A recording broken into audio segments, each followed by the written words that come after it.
ദശാവതാരത്തിലെ 4ാമത്തെ അവതാരമായ നരസിംഹാവതാരമാണ് ഹരികഥയായിട്ട് ഞങ്ങളിവിടെ അവതരിപ്പിക്കാൻ പോകുന്നത്. തെറ്റുകുറ്റങ്ങളുണ്ടെങ്കിൽ സദയം ക്ഷമിച്ചുകൊള്ളുമെന്ന് വിശ്വസിച്ചുകൊണ്ട് ഞങ്ങളിതാ ആരംഭിക്കുന്നത്. ഇന്നത്തെ കാലത്ത്, അതായത് കലിയുഗത്തിൽ, നമ്മൾക്ക് എല്ലാവർക്കും അഭയം എവിടെയാണ്? സാക്ഷാൽ ശ്രീ ഭഗവാന്റെ തൃപ്പാദങ്ങളിൽ മാത്രമാണല്ലേ. ഈ സംസാര സാഗരത്തില് പെട്ടുഴറുന്ന നമുക്ക് എന്തിനെങ്കിലും ഭയപ്പെടാണ്ട് ജീവിക്കാൻ സാധിക്കുന്നുണ്ടോ? നമ്മൾ വിചാരിക്കുന്നു നമ്മൾ ലൗകിക സുഖത്തില് സന്തോഷത്തിലാണ്, പക്ഷെ ഇനിയും മോക്ഷം വേണം എന്ന് ആഗ്രഹിക്കുന്ന ആരെങ്കിലും നമ്മുടെ കൂട്ടത്തിലുണ്ടോ? വളരെ വിരളമാണല്ലേ അങ്ങനെ ആഗ്രഹിക്കുന്നവര്. എല്ലാവർക്കും ഇനിയും ഇനിയും ജന്മങ്ങൾ വേണം, ഈ ജന്മത്തിൽ കിട്ടാത്ത സൗഭാഗ്യങ്ങൾ അടുത്ത ജന്മത്തിലെങ്കിലും എനിക്ക് തരണേ ഭഗവാനെ എന്ന് പ്രാർത്ഥിക്കുന്നവരാണല്ലേ കൂടുതൽ. അല്ലാണ്ട് എത്രയും വേഗം എനിക്ക് നിൻ തിരുവടികളിൽ എത്തിച്ചേരാൻ സാധിക്കണേ എന്ന് പ്രാർത്ഥിക്കുന്ന എത്ര പേരുണ്ട് ഇന്നത്തെ കാലത്ത്. വീണ്ടും വീണ്ടും ജനനം, വീണ്ടും വീണ്ടും മരണം, അതിൽ കിട്ടുന്ന എന്തോ, അതായത് മായയെ നമ്മൾ സൗഭാഗ്യങ്ങളായിട്ട് വിചാരിക്കുന്നു അല്ലെ. എന്നിട്ട് അങ്ങനെ നമ്മൾ ജീവിച്ചു പോവുകയാണ്, ഈ അല്പ സന്തോഷികളായിട്ട് ജീവിച്ചു പോവുകയാണ്. ആ സന്തോഷത്തിൽ നമ്മൾ എന്തിനെങ്കിലും ഒക്കെ ഭയപ്പെട്ടുകൊണ്ട് തന്നെയാണ് ജീവിക്കുന്നത്. ഒന്നുകിൽ ആപത്ത്, കഷ്ടം, നഷ്ടം, വിരഹം, രോഗം, അങ്ങനെ എന്തെങ്കിലുമൊക്കെ നമ്മൾ അലട്ടാണ്ടിരിക്കാറുണ്ടോ? ഇല്ല അല്ലേ. ഇപ്പൊ ഒരുവന് കൈ നിറയെ ഭോഗങ്ങളുണ്ട്, അതായത് വീട്, വലിയ വീടുണ്ട്, വാഹനങ്ങളുണ്ട്, എവിടെ വേണമെങ്കിലും യാത്ര ചെയ്യാൻ സൗഭാഗ്യങ്ങളുണ്ട്, ഇഷ്ടത്തിന് ധരിക്കാൻ വസ്ത്രങ്ങളുണ്ട്, ഇഷ്ടത്തിന് ആഹാരം കഴിക്കാൻ മാത്രമുള്ള ആഹാരങ്ങൾ ലഭ്യമാണ്. പക്ഷെ അങ്ങനെയുള്ള ഒരുവനും ഭീതിയുണ്ട്. എന്താണ് ഭീതി? ഭോഗേ രോഗഭയം. അതായത് ഇപ്പോൾ ധൈര്യത്തോടു കൂടി ഒരു 40 വയസ്സ് കഴിഞ്ഞാൽ പഞ്ചാര ഇട്ട് കാലിച്ചായ കുടിക്കാൻ സാധിക്കാറുണ്ടോ ആർക്കെങ്കിലും? ഭയപ്പെടാണ്ട് ഒരു സ്പൂൺ പഞ്ചാര ഇടുമ്പോൾ ഈശ്വര ഇതിപ്പം എനിക്ക് ഷുഗർ കൂടിയിട്ടുണ്ടാവോ? കാരണം എല്ലാവർക്കും ഡയബറ്റിസ് പേടിയാണല്ലേ. അതുപോലെ കഞ്ഞിവെള്ളം ഉപ്പിട്ട് കുടിക്കാൻ എത്ര പേർക്ക് ധൈര്യമുണ്ട്? ഇപ്പൊ ഹൈപ്പർ ടെൻഷൻ അല്ലെ, BP. അപ്പൊ അങ്ങനെ ഭോഗി രോഗഭയം അല്ലെ. നമുക്ക് എല്ലാവർക്കും എത്ര സുഖ സൗകര്യങ്ങളുണ്ടെങ്കിലും രോഗത്തിനെ പേടിയാണ് അല്ലെ. അതേപോലെ തന്നെ എന്നാൽ ഇതൊക്കെ പോലെ എനിക്ക് നല്ല അഴകുണ്ട്, ഞാൻ വളരെയധികം സുന്ദരനാണ്, എനിക്ക് നല്ല സൗന്ദര്യം കിട്ടിയിട്ടുണ്ട്, അങ്ങനെ വിചാരിച്ച് എന്നും രാവിലെ വളരെ സന്തോഷത്തോടു കൂടി കണ്ണാടിയുടെ മുന്നിൽ നിന്നിട്ട് എന്തൊക്കെ ക്രീം വാരിപ്പൊത്താൻ പറ്റും അതൊക്കെ വാരിപ്പൊത്തുക, ലിപ്സ്റ്റിക് ഇടുക, തല ചെയ്യുക, അങ്ങനെ അങ്ങനെ എത്ര കാര്യങ്ങൾ ചെയ്തു. അടുത്ത ദിവസം രാവിലെ എഴുതി നമ്മൾ കണ്ണാടിയുടെ മുന്നിൽ പോയി നിൽക്കുമ്പോൾ മുന്നിൽ അതാ ഒരു വെള്ളി വരാം. തീർന്നു, അന്നത്തെ ദിവസം പോയി. ഇനി അതാലോചിച്ച് ടെൻഷൻ അടിച്ച് ഒരാഴ്ച കൊണ്ട് നമുക്ക് 10 വള്ളി വരെ തലയിൽ വീഴും അല്ലേ. അപ്പൊ എന്താണ് സൗന്ദര്യത്തില് നമുക്ക് ജരായ ഭയം അല്ലെ. ജരയെ ശരി, മുടി കറുത്ത് പോയാൽ ഡൈ ചെയ്യാൻ സാധിക്കും അല്ലെ, കളർ ചെയ്യാൻ സാധിക്കും. അങ്ങനെ കളർ ചെയ്ത് കൊണ്ട് നടന്ന് അടുത്ത മാസം നോക്കുമ്പോൾ കണ്ണ് ചെറുതായിട്ട് മങ്ങുന്നുണ്ടോ എന്ന് സംശയം. അത് ഇങ്ങനല്ലേ സർജറി ചെയ്ത് ശരിയാക്കാം. അത് കഴിയുമ്പോഴും കാത് ചെറുതായിട്ട് കേൾക്കണില്ലേ എന്നൊരു സംശയം. അങ്ങനെ നമ്മൾ എങ്ങനെയാണ് ജീവിച്ചുകൊണ്ട് പോകുന്നത്? ഒരു യന്ത്രത്തെ നമ്മളിങ്ങനെ റിപ്പയർ ചെയ്ത് എക്സ്പയറി ഡേറ്റ് കഴിയുന്നോളം വരെ എങ്ങനെ കൊണ്ടുപോകുമോ അതുപോലെ തന്നെ നമ്മുടെ ശരീരവും അല്ലെ. എന്നാൽ ഇതൊക്കെ പോട്ടെ, ഇതിനെല്ലാം ഉപരി എനിക്ക് നല്ല പ്രശസ്തിയുണ്ട്, എന്നെ പറ്റി 10 പേര് പുകഴുന്നുണ്ട് അല്ലെ. അങ്ങനെ 10 പേര് പുകഴുമ്പോഴും നമ്മളെ പറ്റി കുറ്റം പറയാൻ ഇത്ര പേരുണ്ടാവും. ഈ 1000 കുളത്തിന്റെ വായി മൂടിക്കെട്ടാൻ സാധിക്കില്ല എന്നൊക്കെ നമുക്ക് സ്വയം പറഞ്ഞ് ആശ്വസിക്കാം, അത്രേ ഉള്ളൂ അല്ലേ. എന്നാൽ പോലും നമുക്ക് ഗുണേ കലഭയം അല്ലെ. എന്തെങ്കിലും ഒരു ചെറിയ കാര്യം മതി, അല്ലേലും എനിക്കറിയാം അങ്ങനെ തന്നെയാണ്, വെറുതെയാണ്, ഇത്രയും കാലം അയാൾ അഭിനയിച്ചാണ് ജീവിച്ചത്, ഇതൊന്നും സത്യമായിരുന്നില്ല എന്ന് പറയും. അപ്പൊ ഗുണേ കലഭയം. എന്നാ അതൊക്കെ പോട്ടെ, എനിക്ക് ഇതിനൊക്കെ ഉപരി എനിക്ക് കൈ നിറയെ സമ്പാദ്യമുണ്ട് അല്ലെ. പണത്തിന് മീതെ പരുന്തും പറക്കില്ല, അങ്ങനെ അഹങ്കരിച്ച് ജീവിക്കാൻ സാധിക്കുമോ? വിത്തേ നൃപാലാത്ത് ഭയം, അതായത് കള്ളന്മാര് കൊണ്ടുപോകുന്ന പേടി. ഇന്നത്തെ കാലത്ത് നമുക്ക് വേണേ മാറ്റി പറയാം, ഇൻകം ടാക്സ് ഭയം.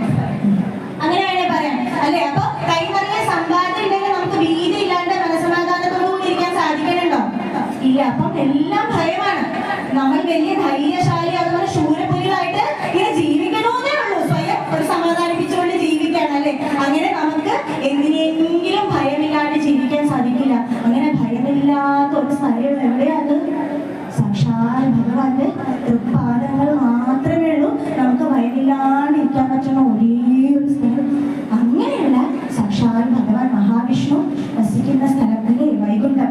ആ വൈകുണ്ഠത്തില് ശ്രീദേവിയുടെയും ഭൂദേവിയുടെയും കൂടെ ശേഷശായിയായിട്ട് ക്ഷീരസാഗരത്തിൽ പള്ളികൊണ്ടിരിക്കുകയാണ് സാക്ഷാൽ ഭഗവാൻ മഹാവിഷ്ണു.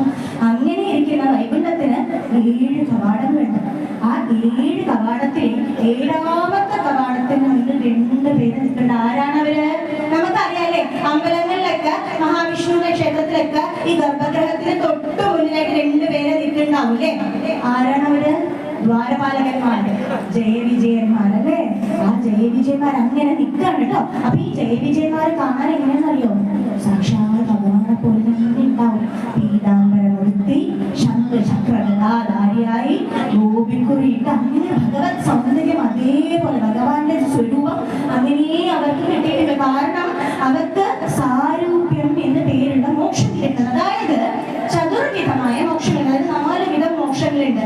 എന്തൊക്കെയാണ്? സാലോക്യം, സാമീപ്യം, സാരൂപ്യം, സായുജ്യം, അങ്ങനെ ചതുർവിധമായ മോക്ഷങ്ങൾ. അതിനകത്ത് സാലോക്യം എന്ന് പറഞ്ഞാൽ ഭഗവത് ദർശനം കിട്ടുന്ന ഭാഗ്യമാണ് സാലോക്യം എന്ന് പറയുന്നത്.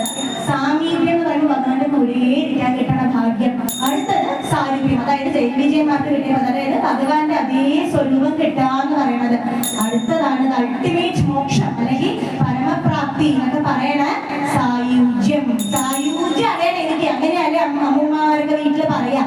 അപ്പോ അങ്ങനെ അതിനെയാണ് ചതുർവിധമായ മോക്ഷങ്ങൾ എന്ന് പറയാം. അപ്പൊ അതിനകത്ത് ഈ 3ാമത് മോക്ഷമായ സാരൂപ്യം കിട്ടിയവരാണ് ഈ ജയവിജയന്മാർ. പക്ഷേ ഈ ഭഗവാനും ജയവിജയന്മാരും തമ്മിലൊരു വ്യത്യാസമുണ്ട്. എന്താണെന്നറിയോ? ഭഗവാൻ അഭയഹസ്തനായും വരദരാജനായും അഭയം കൊടുക്കുന്നു, വരപ്രദാനം ചെയ്യുന്നു. അങ്ങനെ ഇരിക്കുമ്പോൾ ജയവിജയന്മാർ തർജനി മുദ്ര കാണിച്ചാണ് ഇരിക്കുന്നത്. തർജനി മുദ്ര എന്താണ് അതിനർത്ഥം?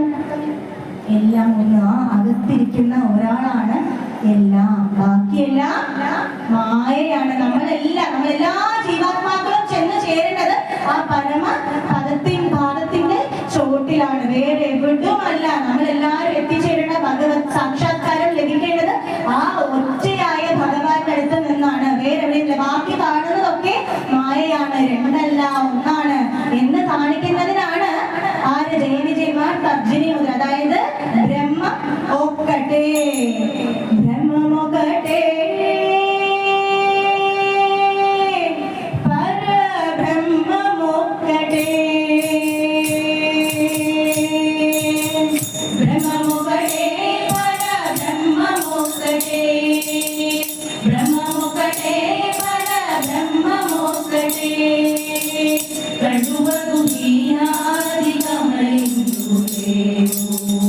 അന്തരിക്ക് ശ്രീഹരേ അന്തരാത്മാ, ഹരേ അന്തരാത്മാ, ശ്രീഹരേ അന്തരാത്മാ, ഇന്ദുലോ ചന്ദ്രപുരാരിണ്ടാവകട്ടെ, അന്തരിക്ക് ശ്രീഹരേ അന്തരാത്മാ, ഹരേ അന്തരാത്മാ, ശ്രീഹരേ അന്തരാത്മാ, തന്ദനാനാഹി തന്ദനാനാ പുരേ, തന്ദനാനാ ഭല തന്ദനാനാ ഭല തന്ദനാനാ ഭല തന്ദനാനാ. അതെ, ബ്രഹ്മം ഒക്കട്ടെ, ഒന്നേ ഉള്ളൂ. നമ്മളെല്ലാവരും വസിക്കുന്ന ജീവാത്മാവിന്റെ ഏകമായ സത്യം, പരമാത്മാ സത്യം, അതിനകത്ത് ഒന്നേ ഉള്ളൂ എന്ന് പറയുകയാണ് ജയവിജയൻ. അങ്ങനെ ജയവിജയന്മാര് ദ്വാരപാലകരായിട്ട് വൈകുണ്ഠത്തിന് മുന്നിൽ നിൽക്കുമ്പോൾ അവർക്കതാ ദൂരേന്ന് ഒരു പാട്ട് കേൾക്കുകയാണ്. എന്താണ്? കമല സഖി മുഖ കമല കമല ഹിത കമല പ്രിയ കമലേക്ഷണ, കമല സഖി മുഖ കമല കമല ഹിത കമല പ്രിയ കമലേക്ഷണ,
പേർ ഭഗവത് ഭക്തിയിൽ ആറാടി ഭഗവാനെ പുകഴ്ന്ന് പാടി ഭഗവത് ചരിത്രങ്ങളൊക്കെ പറഞ്ഞ് ഭഗവത് കഥകളൊക്കെ പറഞ്ഞ് അങ്ങനെ വരെയാണ് ഭഗവാനെ കാണാൻ അത്രയേറെ ആഗ്രഹത്തോടു കൂടി ഭക്തിയോടുകൂടി പ്രേമയോടുകൂടി ഓടി വരികയാണ് അവരങ്ങനെ നിൽക്കുമ്പോൾ വൈകുണ്ഠത്തിന്റെ അഴകങ്ങനെ അവർ ആസ്വദിക്കുകയാണ്. അവർക്ക് ആദ്യം തന്നെ കേൾക്കുന്നത് എന്താണ്?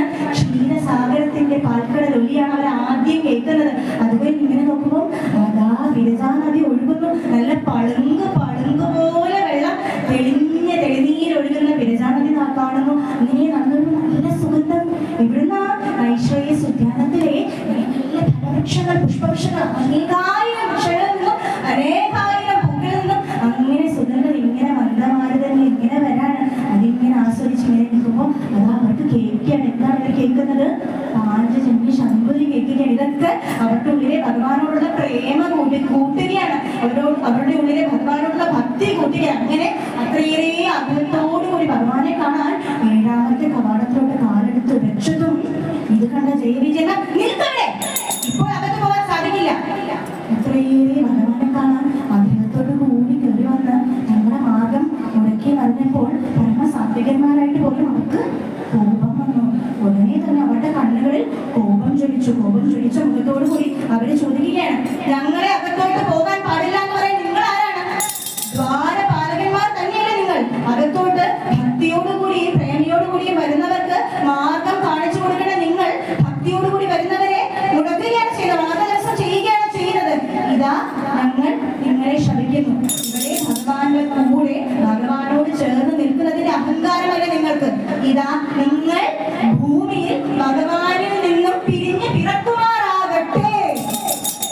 ആ ഒരു നിമിഷം ഈ 6 പേരും നിശ്ചലരായി നിന്നുപോയി.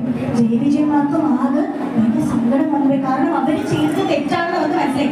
നമ്മളാണ് ഇപ്പോൾ എന്ത് പറഞ്ഞതിന് നിങ്ങളാരും ഞങ്ങളെ ശ്രമിക്കാൻ എന്ന് ചോദിച്ചേനെ. നിങ്ങളത് ശ്രമിച്ചാൽ ഞങ്ങൾ കേൾക്കുന്നതാണ് നിങ്ങളുടെ വിചാരം, നിങ്ങൾ ആരെന്നാണ് നിങ്ങളുടെ വിചാരം, അങ്ങനെയാണ് നമ്മൾ ചോദിക്കുക. പക്ഷേ അവർക്കും ജയവിജയന്മാർക്ക് വളരെയധികം സങ്കടം തോന്നി. കാരണം അവര് ചെയ്തത് തെറ്റാണെന്ന് അവർക്ക് മനസ്സിലായി. അവർക്ക് സങ്കടം വന്നുപോയി. എന്തുകൊണ്ടാണ് ഇവിടെ പ്രേമിക്കും ഭക്തിക്കും മാത്രം സ്ഥാനമുള്ള വൈകുണ്ഠ നിവാസികളായ ഞങ്ങൾ എന്തുകൊണ്ടാണ് ഈ ഭക്തിയോടുകൂടി വന്നവരുടെ മാർഗദർശനം ചെയ്തത് എന്ന് ആലോചിച്ച് അവർക്ക് വളരെയധികം സങ്കടം വന്നവർ ഉടനെ തന്നെ ഈ സനകാദികളോട് പറഞ്ഞു, ദയവ് ചെയ്ത് ഞങ്ങളോട് ക്ഷമിച്ചാൽ, ഞങ്ങൾക്ക് തെറ്റുപറ്റിപ്പോയി. പക്ഷേ ഈ ശപിച്ച ഈ സനകാദികൾക്ക് ഉണ്ടല്ലോ ശാപം കൊടുത്തതിന് ശേഷം അതിലേറെ സങ്കടമായി. കാരണം എന്തുകൊണ്ടാണ് ഈ ജയവിജയന്മാരാണ് ഭഗവാന് കാവലായിട്ട് നിൽക്കുന്നത് അല്ലേ? എത്രമാത്രം പുണ്യാത്മാക്കളായിട്ടായിരിക്കും അവർക്ക് ഭഗവാന്റെ കൂടെ ഇരിക്കാൻ സാധിച്ചിട്ടുണ്ടാവുക. അങ്ങനെയുള്ള അവരെ ഞങ്ങൾ ശപിച്ചു പോയല്ലോ, എന്തെങ്കിലും കാരണം കൊണ്ടാവില്ലേ അവര് മാർഗ തടസ്സം ചെയ്തത്, എന്നിട്ട് ഞങ്ങൾ ഇങ്ങനെ തെറ്റ് ചെയ്തു പോയല്ലോ എന്ന സങ്കടത്തിൽ അവരും തിരിച്ച് ക്ഷമ ചോദിച്ചു. ഉടനെ തന്നെ 3ാമതായി ഒരു ശബ്ദം കേട്ടു, വിഷമിക്കണ്ട, ഇതെല്ലാം എന്റെ മായ. അങ്ങനെ അവര് കാരണം ഇവിടെ നിന്നാണ് ഈ ശബ്ദം എന്ന് തിരിഞ്ഞു നോക്കുമ്പോൾ അതാ സൂര്യസ്പർദ്ധി കിരീടമൂർധതിലക പ്രോദ്ഭാസി പാലാദരം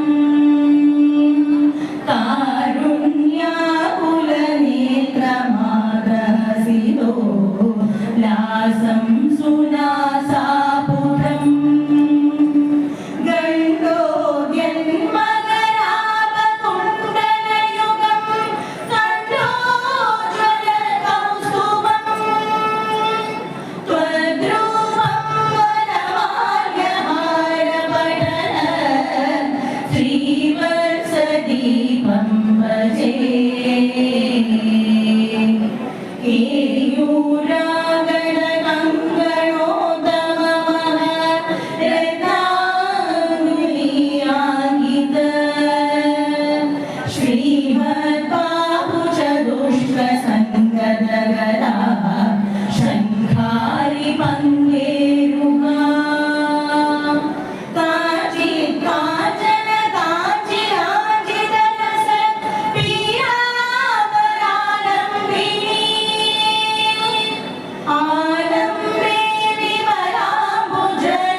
വിശ്വരൂപ ദർശനം അവർക്ക് കിട്ടി. ഉടനെ തന്നെ അവർ 6 പേര് ഭഗവാന്റെ കർക്കലോട്ട് വീണ് നമസ്കരിക്കുകയാണ്. നാരായണ നമസ്കരിക്കണം. അങ്ങനെ നമസ്കരിച്ചു. നമസ്കരിച്ചിട്ട് അവർ പറയാണ്, തെറ്റ് പറ്റിപ്പോയി ഭഗവാനെ, നമ്മൾ അറിയാതെ ഇവരെ ശപിച്ചുപോയി. അപ്പൊ ഉടനെ തന്നെ ജയവിജയന്മാർ പറയുകയാണ്, ഞങ്ങൾ ഈ ശാപത്തിന് അർഹരാണ് എന്ന് പറയുമ്പോൾ ഭഗവാൻ പറയുന്നു, ഇതെല്ലാം എന്റെ ലീലയാണ് മക്കളെ, നിങ്ങൾ വിഷമിക്കേണ്ട. പക്ഷേ ഈ ശാപം തിരിച്ചെടുക്കാൻ സാധിക്കില്ല.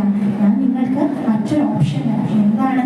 ഒന്നുകിൽ 3 ജന്മം എന്റെ ശത്രുവായി ഭൂമിയിൽ പിറന്ന് എന്റെ കയ്യാൽ തന്നെ നിങ്ങളെ നിഗ്രഹിച്ചിട്ട് നിങ്ങൾക്ക് മോക്ഷം നൽകണോ, അതോ 7 ജന്മം എന്റെ പരമഭക്തന്മാരായി പിറന്ന് മോക്ഷമെടുത്ത് തിരിച്ചു വൈകുണ്ഠത്തിലോട്ട് വരുന്നു എന്ന് ചോദിക്കുമ്പോൾ ഒരു നിമിഷം പോലും അവർക്ക് അതൊന്നുമില്ല. അവരെന്താണ് പറഞ്ഞത്? ഞാൻ താങ്കളുടെ ശത്രുവായി തന്നെ ഭൂമിയിൽ പിറന്ന് താങ്കളുടെ കയ്യാൽ തന്നെ മോക്ഷം വാങ്ങിച്ച് വന്നോളാം. നിങ്ങൾക്ക് സംശയം, അതെങ്ങനെ ഭഗവാന്റെ ശത്രുവായിട്ട് ജനിക്കണം എന്ന് ചിന്തിക്കുന്നതല്ലേ? എന്തുകൊണ്ടാന്ന് ചോദിച്ചാൽ അവർക്ക് 7 ജന്മം കാക്കാനുള്ള ക്ഷമയില്ല. എത്ര വേഗം ഭഗവാനെ എത്താൻ പറ്റുമോ അത്രയും വേഗം ഭഗവാനെ എത്താനാണ് അവർക്ക് ആഗ്രഹം. അതുകൊണ്ടാണ് ഞങ്ങൾക്ക് 3 ജന്മം മതി എന്ന് പറഞ്ഞത്. ഉടനെ തന്നെ ഭഗവാൻ പറഞ്ഞു, തഥാസ്തു. അങ്ങനെ ഇതിൽ നിന്ന് നമ്മൾ എന്താ മനസ്സിലാക്കേണ്ടത്? ഈ ഞാൻ പറഞ്ഞില്ലേ 7 കവാടങ്ങളുണ്ട് വൈകുണ്ഠത്തിന് എന്നുള്ളത്. അതില് നമ്മുടെ ശരീരത്തിലെ ഷഡ്ചക്രങ്ങളുണ്ടല്ലേ? മൂലാധാരം, സ്വാധിഷ്ഠാനം, മണിപ്പൂരം, അനാഹതം, വിശുദ്ധം, ആജ്ഞം. ഈ ഷഡ്ചക്രങ്ങളും 7ാമത് കവാടം എന്ന് പറയുന്നത് സഹസ്രാര ചക്രം. ഈ ഷഡ്ചക്രം നമ്മുടെ ശരീരത്തിലെ അല്ലേ, ഈ ശരീരത്തിലെ ജീവാത്മാവാണ് ഈ ഷഡ്ചക്രങ്ങളെ കൊണ്ട് സിംബലൈസ് ചെയ്യുന്നത്. അപ്പൊ അതിന് മുകളിലുള്ള സഹസ്രാരമാണ് പരമാത്മസ്ഥാനം അല്ലേ? എപ്പോഴാണോ ജീവാത്മാവ് ഈ ഷഡ്ചക്രത്തിൽ താണ്ടി ആ സഹസ്രാരത്തിലൂടെ എത്തുന്നത് അപ്പോഴാണ് മോക്ഷം എന്ന് പറയുന്നത്. അതുകൊണ്ടാണ് പടിയാറും ശിവനെ കാണാമോ ശിവശംഭോ ശിവശംഭോ ശംഭോ ശിവശംഭോ ശംഭോ ശിവശംഭോ ശംഭോ ശിവശംഭോ. ഹരിയും ഹരനും ഒന്നേ. അതുകൊണ്ടാണ് കേട്ടോ ഇവിടെ ശിവനെ പറഞ്ഞത്. അപ്പം അങ്ങനെയാണ്. അതുകൊണ്ടാണ് ഈ 6 കവാടങ്ങൾ കഴിഞ്ഞ് 7ാമത് കവാടം താണ്ടണം ഭഗവാനെ കാണാൻ എന്ന് പറയുന്നത്. അതുപോലെ തന്നെ ഈ ജയവിജയന്മാർക്ക് സാരൂപ്യം കിട്ടാന്ന് പറഞ്ഞാൽ അവർക്ക് സത്വഗുണം അത്രയേറെ കൂടിയിട്ടുണ്ടാവില്ലേ? അതായത് സത്വഗുണം മാത്രമായിട്ട് ഒരിക്കലും ഒരു നിലനിൽപ്പില്ല. സത്വഗുണത്തിന് സന്തുലിതാവസ്ഥയിൽ നിൽക്കണമെങ്കിൽ അവിടെ രജസും തമസും കൂടെ തന്നെ വേണം. അതെങ്ങനെയാണെന്ന് ചോദിച്ചു കഴിഞ്ഞാൽ ഈ 3 ത്രിഗുണങ്ങളാണല്ലോ നമ്മുടെ മനസ്സിനെ കൺട്രോൾ ചെയ്യുന്നത്. ഒരു വൃത്തത്തിന്റെ പകുതി ഭാഗം സത്വഗുണം എന്ന് പറയുകയാണെങ്കിൽ ബാക്കി 4 ഭാഗങ്ങൾ രജസും തമസുമാണ്. അങ്ങനെ നിൽക്കുമ്പോഴാണ് അതിലൊരു സന്തുലിതാവസ്ഥ ഉണ്ടാവുന്നത്. എപ്പോഴാണോ ഈ രജസും തമസും പോകുന്നത് അപ്പോൾ വീണ്ടും ജന്മം ഉണ്ടാവുന്നു. ഇവിടെ ജയവിജയന്മാർക്കും അത് തന്നെയാണ് സംഭവിച്ചത്. വൈകുണ്ഠത്തിൽ പ്രേമയ്ക്കേ സ്ഥാനമുള്ളൂ, സത്വഗുണത്തിനെ സ്ഥാനമുള്ളൂ. അങ്ങനെയുള്ള അവർക്ക് എപ്പോഴാണോ രജസും തമസും കൂടിയത് അപ്പോൾ അവരുടെ ഭക്തിക്കും പ്രേമയ്ക്കും ഹാനി സംഭവിച്ചു. അങ്ങനെ അഹങ്കാരം വന്നു. അതുകൊണ്ടാണ് അവർക്ക് ജന്മം എടുക്കേണ്ടി വന്നത്. എങ്ങനെയൊക്കെയാണ് 3 ജന്മങ്ങൾ? ഹിരണ്യാക്ഷൻ, ഹിരണ്യകശിപു, രാവണ, കുംഭകർണൻ, ശിശുപാലൻ, ദന്തവക്രൻ. അങ്ങനെ 3 ജന്മങ്ങൾ എടുത്ത് ഭഗവാനാൽ നിഗ്രഹിക്കപ്പെട്ട് അവർക്ക് മോക്ഷം ലഭിച്ചു. എന്തുകൊണ്ടാണ് ഇവിടെ രജസും തമസും എന്ന് പറയാൻ കാരണം എന്ന് വെച്ചാൽ ഹിരണ്യാക്ഷൻ എന്ന് പറഞ്ഞാൽ എന്താണ്? ഹിരണ്യം എന്ന് പറഞ്ഞാൽ സ്വർണം, അക്ഷം എന്ന് പറഞ്ഞാൽ കണ്ണ്. അപ്പോ സ്വർണത്തിൽ കണ്ണ്. സ്വർണം എന്ന് പറഞ്ഞാൽ എന്തിനെയാണ്? സ്വർണം എന്ന് പറഞ്ഞാൽ നമ്മുടെ ഭോഗങ്ങളെ, ലൗകിക സുഖങ്ങളെയാണ് കാണിക്കുന്നത്. അപ്പോൾ ഈ ലൗകിക സുഖങ്ങളിലോട്ടുള്ള ആഗ്രഹങ്ങൾ കൂടി ഇനിയും വേണം എന്നുള്ള ആ ആഗ്രഹത്തെ, അതായത് രജോ ഗുണത്തെയാണ് കാണിക്കുന്നത്. അടുത്തത് ഹിരണ്യകശിപു. കശിപു എന്ന് പറഞ്ഞാൽ എന്താണ്? കശിപു എന്ന് പറഞ്ഞാൽ തലവണ. അപ്പം സ്വർണത്തിൽ അങ്ങനെ, അല്ലെങ്കിൽ സുഖത്തിൽ ഇങ്ങനെ ആറാടുന്ന മനുഷ്യൻ, സുഖഭോഗങ്ങളിൽ ഇങ്ങനെ ലയിച്ച് ജീവിക്കുന്ന മനുഷ്യൻ. അപ്പോൾ തമസ്. അങ്ങനെ തന്നെയാണ് രാവണ, കുംഭകർണ, ശിശുപാല, ദന്തവക്രൻ. രജസിനെയും തമസിനെയുമാണ് ഇവർ കാണിക്കുന്നത്. അങ്ങനെ ഈ രജസിനെയും തമസിനെയും ഭഗവാൻ നിഗ്രഹിച്ചവർക്ക് മോക്ഷം കൊടുക്കുന്നു. അതാണ് നമ്മൾ ഇതിൽ നിന്നും മനസ്സിലാക്കേണ്ടത്. അങ്ങനെ ഹിരണ്യകശിപു ജനനമെടുത്തു. ഹിരണ്യാക്ഷവധം സാക്ഷാൽ വരാഹമൂർത്തി നടത്തി. അതിനുശേഷം ഹിരണ്യകശിപുവിന് വളരെയേറെ ക്രോധമുണ്ടായി. കാരണം സ്വന്തം സഹോദരനെയാണ് ഭഗവാൻ വധിച്ചത്. ഉടനെ തന്നെ തന്റെ മാതാവിനോടും ഹിരണ്യാക്ഷന്റെ പത്നിയോടും ശപഥം ചെയ്യുന്നു, എന്റെ സഹോദരനെ നിഗ്രഹിച്ച വിഷ്ണുവിന്റെ മരണം എന്റെ കൈ കൊണ്ട് തന്നെ എന്ന് ശപഥമെടുക്കുന്നു. പക്ഷേ അദ്ദേഹത്തിന് അറിയാം അത്ര എളുപ്പമല്ല സാക്ഷാൽ ശ്രീഹരിയെ വധിക്കുക എന്ന് പറയുന്നത്. അതുകൊണ്ട് തന്നെ മന്ദര പർവ്വതത്തിൽ അതിഘോരമായ തപസ്സിന് ചെല്ലുകയാണ്. അങ്ങനെ തപസ് അനുഷ്ഠിക്കുക. വർഷങ്ങൾ കടന്നു പോകെ ഹിരണ്യകശിപുവിന്റെ ശരീരത്തിലെ മജ്ജയും മാംസവും രക്തവും എല്ലാം ജീവികൾ ഭക്ഷിച്ച് ജീർണിച്ച് ഒരു കോലം. ആ കോലത്തില് ഇങ്ങനെയാണ് പറ്റി ചിതൽപുറ്റുകൾ കയറി അങ്ങനെ ആ തലഭാഗത്ത് മാത്രം ഒരു ചെറിയ ഒളിവെട്ടം കാണാൻ സാധിക്കും. വേറെ ഒന്നുമില്ല. അവിടെ ഒരു മനുഷ്യൻ തപസ് ചെയ്തിരുന്നു എന്ന് കാണാൻ പോലും മനസ്സിലാക്കാൻ പോലും പറ്റില്ല. അങ്ങനെ തപസ് അനുഷ്ഠിച്ചുകൊണ്ടിരിക്കുകയും ഇതെല്ലാം ആരറിയുന്നുണ്ട്? സാക്ഷാൽ ബ്രഹ്മദേവൻ അറിയുന്നുണ്ട് കേട്ടോ, സത്യലോകത്തിൽ ഇരുന്നിട്ട്. പക്ഷെ ബ്രഹ്മദേവൻ ഉണ്ടല്ലോ, ഞാനൊന്നും പറഞ്ഞില്ലേ രാമനാരായണ മട്ടിലിരിക്കുക. കാരണം എന്താ? ഇവരെയൊക്കെ സൃഷ്ടിച്ചിരിക്കുന്നത് ബ്രഹ്മാവാണല്ലേ. അപ്പോ ബ്രഹ്മാവിന്റെ സൃഷ്ടിയായി ഹിരണ്യകശിപു എന്താണ് ചോദിക്കുന്നുണ്ടാവുക എന്നുള്ളത് ബ്രഹ്മദേവന് കൃത്യമായിട്ട് അറിയാം. അതുകൊണ്ട് ഇനി പ്രത്യക്ഷപ്പെട്ടു പോയി കഴിഞ്ഞാൽ അത് ലോകനാശത്തിനായിക്കൊണ്ട് തന്നെ ഭവിക്കുകയുള്ളൂ എന്ന് അറിയണത് കൊണ്ട് തന്നെ ഉണ്ടാവാണ്ട് സരസ്വതി ദേവിയോടൊപ്പം സത്യലോകത്ത് ഇരിക്കുക കേട്ടോ. അപ്പൊ അങ്ങനെ ഇരിക്കുമ്പോ ദേവന്മാരൊക്കെ ഓടിപ്പിടിച്ചു വന്നു. എന്താണ്? അവർക്ക് താപം സഹിക്കാൻ സാധിക്കുന്നില്ല. അന്തരീക്ഷത്തിലെ ചൂട് വളരെയേറെ ഏറുകയാണ്. ഭൂമിയിലെ കുളങ്ങളും സാഗരങ്ങളും ഒക്കെ വറ്റി വരണ്ട് പച്ച പശി വരുന്ന വൃക്ഷങ്ങളൊന്നും ഒക്കെ ഉണങ്ങി വരണ്ട് പോവുകയാണ്. നമുക്കും ചൂട് സഹിക്കാൻ സാധിക്കുന്നില്ല. ഗ്ലോബൽ വാർമിംഗ് അപ്പോഴേ വന്നു എന്നാ തോന്നണേ. അപ്പൊ അങ്ങനെ ചൂട് സഹിക്കാൻ പറ്റാണ്ട് ബ്രഹ്മാവിനോട് വന്ന് സങ്കടം പറയണം. അപ്പൊ ബ്രഹ്മ പറഞ്ഞു, ഇത് വേറൊന്നുമല്ല, ഈ ഹിരണ്യകശിപു തപസ് അനുഷ്ഠിക്കുന്നതിന്റെ താപമാണ് എന്ന് പറയുമ്പോൾ അവർ പറയണം, എങ്ങനെയെങ്കിലും എന്നാ പോയി പ്രത്യക്ഷപ്പെടും ഭഗവാനെ എന്ന് പറയണം. പക്ഷെ പ്രത്യക്ഷപ്പെട്ടു കഴിഞ്ഞാൽ എന്താ സംഭവിക്കുക എന്നുള്ളത് ഇവർക്കൊക്കെ പറഞ്ഞു കൊടുത്തിട്ട് ഇവർക്ക് മനസ്സിലാവുന്നില്ല. കാരണം അവർക്ക് ചൂട് സഹിക്കാൻ പറ്റുന്നില്ല. അപ്പൊ അങ്ങനെ ആവട്ടെ എന്ന് പറഞ്ഞിട്ട് ബ്രഹ്മാവ് പ്രത്യക്ഷപ്പെട്ടു ഹിരണ്യകശിപുവിന്റെ മുന്നിൽ. ബ്രഹ്മാവ് ചെന്ന് നോക്കുമ്പോൾ ഒരു ചെതൽപുറ്റ് മാത്രം ഉണ്ട് കേട്ടോ. ആ ചെതൽപുറ്റിന്റെ മേൽഭാഗത്ത് ഒരു ചെറിയ ഓറ എന്നൊക്കെ നമ്മൾ പറയില്ലേ, അങ്ങനെ ഒരു ചെറിയ ഒളിവട്ടം മാത്രം കാണാൻ സാധിക്കുന്നുണ്ട്. ബ്രഹ്മാവ് തന്റെ കമണ്ഡലൂരിൽ നിന്നും കുറച്ച് ജലം എടുത്തിട്ട് ഓം നമോ നാരായണായ എന്ന് പറഞ്ഞ് തെളിച്ചു. തെളിച്ചപ്പോൾ തേജസ്സോടും ഓജസ്സോടും കൂടിയുള്ള പഴയ ഹിരണ്യകശിപു പ്രത്യക്ഷപ്പെട്ടു. അങ്ങനെ പ്രത്യക്ഷപ്പെട്ട ഉടനെ ഹിരണ്യകശിപു എന്താ പറഞ്ഞത്? ഭഗവാനെ, എനിക്ക് വരം വേണം. ഉടനെ ബ്രഹ്മാവിന് അയ്യടാന്ന് ഇത്രയേറെ എന്നെ പ്രാർത്ഥിച്ചിട്ട് ഒന്നും വന്ന് നിൽക്കുമ്പോൾ ഒരു നമസ്കാരമെങ്കിലും പറയാനുള്ള ഒരു മര്യാദ കാണിക്കായിരുന്നു അല്ലേ ഹിരണ്യകശിപുവിന്. അതുപോലെ പറഞ്ഞില്ല, എനിക്ക് വരം വേണം. ശരി, എന്ത് വരമാണ് വേണ്ടത് ചോദിച്ചു. എനിക്ക് ഒരു നാളും മരണം ഉണ്ടാവാൻ പാടില്ല. അങ്ങനെ പറഞ്ഞപ്പോ ബ്രഹ്മാവ് പൊട്ടിച്ചിരിച്ചുകൊണ്ട് പറഞ്ഞു, ജാതസിഹി ധ്രുവമൃത്യു ധ്രുവം ജന്മ പ്രദസ്യജ. അതായത് ജനിച്ചിട്ടുണ്ടെങ്കിൽ നിശ്ചയമായും മരണമുണ്ട്. ഇനി മരിച്ചാൽ തന്നെയും കർമ്മഫലങ്ങൾ ബാക്കിയുണ്ടെങ്കിൽ ഉറപ്പായും ജനനമുണ്ട്. ഇത് പരമമായ സത്യമാണ്. ഇതിനെ നമുക്ക് മാറ്റാൻ സാധിക്കില്ല എന്ന് പറയുമ്പോൾ ഹിരണ്യകശിപു ഒരു നിമിഷം ആലോചിച്ചു. വളരെയധികം നിരാശ അദ്ദേഹത്തിന്റെ മുഖത്ത് അറിയുന്നുണ്ട്. എന്നാൽ ശരി, ഞാൻ വേറെ വരം ചോദിക്കാം. എന്നിട്ട് ചോദിച്ചോ, നമ്മളൊക്കെ വീട്ടില് ഭർത്താക്കന്മാര് പലചരക്ക് കടയിൽ ഒരു വലിയ ലിസ്റ്റ് എഴുതി കൊടുത്തേക്കത്തില്ലേ, അതുപോലെ ഒരു വലിയ ലിസ്റ്റ്. എന്താണ് പറഞ്ഞത്? അകത്ത് മരണം ഉണ്ടാവാൻ പാടില്ല. അതിനെന്താ പുറത്ത് എത്രത്തോളം സ്ഥലം ഉണ്ട്, അവിടെ എങ്ങാനും വെച്ച് കൊന്നൂടെ? പുറത്തും മരണം ഉണ്ടാവാൻ പാടില്ല. അടുത്തതെന്താ? ആകാശത്ത് മരണം ഉണ്ടാവാൻ പാടില്ല. ഭൂമിയിൽ ഇത്രയേറെ സ്ഥലമുള്ളപ്പോ ഞങ്ങൾ ഇതിന് ആകാശത്ത് പോയി കൊല്ലണമെന്ന് ബ്രഹ്മാവ് വിചാരിച്ചു പറഞ്ഞു, ഭൂമിയിൽ മരണം ഉണ്ടാവാൻ പാടില്ല. അടുത്തെന്താ? പകല് മരണം ഉണ്ടാവാൻ പാടില്ല. അപ്പൊ വെച്ചു രാത്രിയാണ് സൗകര്യം. അപ്പൊ അടുത്ത് പോണത് ആരും അറിയില്ലല്ലോ. എന്താ പറയണേ? രാത്രിയും മരണം ഉണ്ടാവാൻ പാടില്ല. അടുത്തത് ചേതനയുള്ള വസ്തു കൊണ്ട് മരണം ഉണ്ടാവാൻ പാടില്ല. എന്തിന്? വാള്, പരിച, ചുറ്റിക, അങ്ങനെ എത്രയൊക്കെ സാധനങ്ങളുണ്ട്. സൈക്കോ കില്ലേഴ്സിനോട് ചോദിച്ചാൽ അതിലും പുതിയ പുതിയ ഐഡിയാസ് പറഞ്ഞുതരാം. അപ്പൊ നമുക്ക് അവരോട് ചോദിച്ചിട്ട് വേറെ ഏതെങ്കിലും രീതിയിലും. അപ്പൊ എന്താ പറയണേ? ആ ചേതനയുള്ളത് കൊണ്ട് മരണം ഉണ്ടാവാൻ പാടില്ല. ബ്രഹ്മാവ് പൊറുത്തൂലോ ചിന്തിച്ചപ്പോ അടുത്ത നല്ല പെർഫെക്റ്റ് ആയിട്ടുള്ള ഒരു ഇത് കൂടി പറഞ്ഞത്. എന്താണ്? ബ്രഹ്മാവ് സൃഷ്ടിച്ച ഒന്നിനെ കൊണ്ട് എനിക്ക് മരണം സംഭവിക്കാൻ പാടില്ല. ഭഗവാനെ, പക്ഷെ വരം ചോദിച്ചതേക്ക് കൊടുക്കാണ്ടിരിക്കാൻ സാധിക്കുമോ?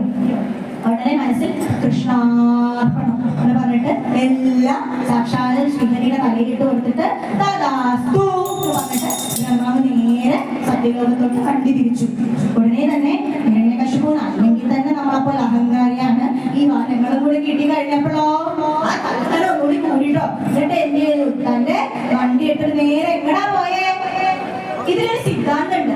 എന്താന്ന് വെച്ചാൽ ഈ അസുരന്മാർക്ക് ശക്തി കൂടിയാലോ ദേവന്മാർക്ക് ശക്തി കുറഞ്ഞാലോ എന്താ സംഭവിക്കുക? അസുരന്മാര് നേരെ ദേവലോകത്ത് പ്രത്യക്ഷപ്പെടും. നിങ്ങൾ ഏത് കഥയെടുത്ത് ഏത് പുരാണങ്ങൾ എന്ത് വേണമെങ്കിലും എടുത്ത് വായിച്ചാലും അത് നിങ്ങൾക്ക് മനസ്സിലാക്കാൻ സാധിക്കും. ഇതുപോലെ അസുരന്മാർക്ക് ബലം കൂടുകയോ ദേവന്മാർക്ക് ശക്തി കുറയുകയോ ചെയ്ത അസുരന്മാര് ദേവലോകത്ത് പ്രത്യക്ഷപ്പെടും. അത് തന്നെ എവിടെയും സംഭവിച്ചു. ഹിരണ്യകശിപു നേരെ ദേവലോകത്ത് പ്രത്യക്ഷപ്പെടും. ദേവലോകത്ത് പോയപ്പോ എന്താ അവിടെ അമരാവതിയിൽ ഇന്ദ്രദേവൻ എന്താ ചെയ്യണേ? ഇന്ദ്രദേവൻ ഇന്ദ്രാണിയോട് കൂടി പൂർവ്വശിരങ്ങളെല്ലോത്തന്മാരുടെ നൃത്യങ്ങൾ ആസ്വദിച്ചുകൊണ്ടിരിക്കുകയാണ്. അത് കണ്ടാൽ ഹിരണ്യകശിപുവിന് സഹിക്കോ? ശത്രുക്കല്ലേ, ശത്രു ചിരിച്ചാൽ പോലെ നമ്മൾ വിളിക്കുന്നത് അല്ലേ? ഉടനെ തന്നെ ആരവിടെ ഒരു ഗർജനം. ഉടനെ തന്നെ ഹിരണ്യകശിപുവിന് കരങ്ങിട്ട കാര്യങ്ങളൊക്കെ അറിയാലോ, ഇവര് പോയി പറഞ്ഞിട്ടാണല്ലോ ബ്രഹ്മാവ് പ്രത്യക്ഷപ്പെട്ടത്. അപ്പൊ എന്തോ ഒരു ഊരാക്കുളൊക്കെ ഉണ്ടായിട്ടുണ്ട് എന്നുള്ളത് ഇന്ദ്രദേവനൊക്കെ മനസ്സിലായി. അതുകൊണ്ട് വേഗം മുന്നിൽ പോയി നിന്നു. എന്താണ് ചോദിക്കുമ്പോ ഇങ്ങനെ വാ ഇങ്ങനെ വാ. ആദ്യം എന്താ ഇന്ദ്രദേവന്റെ തലയിക്കുന്ന കിരീടം അങ്ങോട്ട് താഴോട്ട് വെച്ചു. താഴോട്ട് വെച്ചിട്ട് എന്താ കയ്യിൽ കൊടുത്തത്? കലപ്പ. എന്തിനാണ്? പറമ്പിൽ പോയി കിളയ്ക്കാനേ. കിളച്ചിട്ട് എന്താ പറഞ്ഞത്? കുഴി എടുത്തിട്ട് വാഴ വെക്കാൻ. ആകെ ഇന്ദ്രദേവൻ ആകെ പൊട്ടുപോയി. ഈ വാഴ എന്നോട് മറ്റൊരു വാഴയെ വെക്കാൻ പറയുമോ എന്നാണ് ചിന്തിച്ചത്. പക്ഷെ എന്ത് ചെയ്യാൻ പറ്റും? ഇന്ദ്രാണിയെ വിളിച്ച് നേരെ പോയി പറമ്പിൽ വാഴ വെക്കാൻ പോയി. അടുത്തത് ആരെ വിളിച്ചത്? ഋഷിരപ്പ തിലോത്തമന്മാർ. അവര് കാലും കൊണ്ട് ചേനയൊക്കെ വെച്ച് അവിടെ നിൽപ്പുണ്ട്. അവർക്ക് ആകെ അറിയുന്ന രണ്ട് മുദ്രയാണ്. ഒന്ന് നൃത്യങ്ങൾ പറഞ്ഞിട്ടുള്ള മുദ്രയും ഇന്നൊന്ന് ഇങ്ങനത്തെ മുദ്രയും മാത്രമേ അവർക്ക് അറിയൂ. അവരെ വിളിച്ചിട്ട് എന്താ ചെയ്തത്? ഓരോരുത്തർക്കും ഓരോരോ സാധനങ്ങൾ കൊടുത്തു. അതായത് ഉർവശിയുടെ കയ്യിൽ ചൂല് കൊടുത്തു, രംഭയുടെ കയ്യിൽ തുടയ്ക്കണ മോപ്പ് കൊടുത്തു, മൂന്നാമതാര തിലോത്തമയുടെ കയ്യിൽ ഈ മാറാനടിക്കണ കുച്ചി ഉണ്ടല്ലോ അത് കൊടുത്തു. എന്നിട്ട് ഇവരോടൊക്കെ ഇതുകൊണ്ട് എന്തൊക്കെ ചെയ്യാൻ പറ്റും അതൊക്കെ ചെയ്തോളാം. അടുത്ത തരങ്ങൾ നോക്കുമ്പോ ഒരു തൂണിന്റെ പുറകീന്ന് ഒളിഞ്ഞു നോക്കണം. ആരാന്നറിയോ? സാക്ഷാൽ അഗ്നിദേവൻ. ഇത്രയും കാലം ബാക്കിയുള്ള ഹോമങ്ങളിൽ ഒക്കെ കിട്ടുന്നത് സ്വഹാ സ്വഹാ വാങ്ങിച്ചോണ്ടിരുന്ന അദ്ദേഹത്തിനെ വിളിച്ചിട്ട് നേരെ എന്താണ് ഒരു കൈ കൊടുത്തു. അതായത് ഒരു തവി കൈ കൊടുത്തു. എന്നിട്ട് നേരെ അടുക്കളയിലോട് ചെല്ലാ. അരി വാർത്തോളാം. തീർന്നില്ല. ഇതുപോലെ ഗുരു ദേവന്മാർക്കും പണി കിട്ടി. അങ്ങനെ ഇവരൊക്കെ ഹിരണ്യകശിപുവിനെ പാതാള ലോകത്ത് പോയിരുന്ന് പണിയെടുത്ത് മടുത്തു.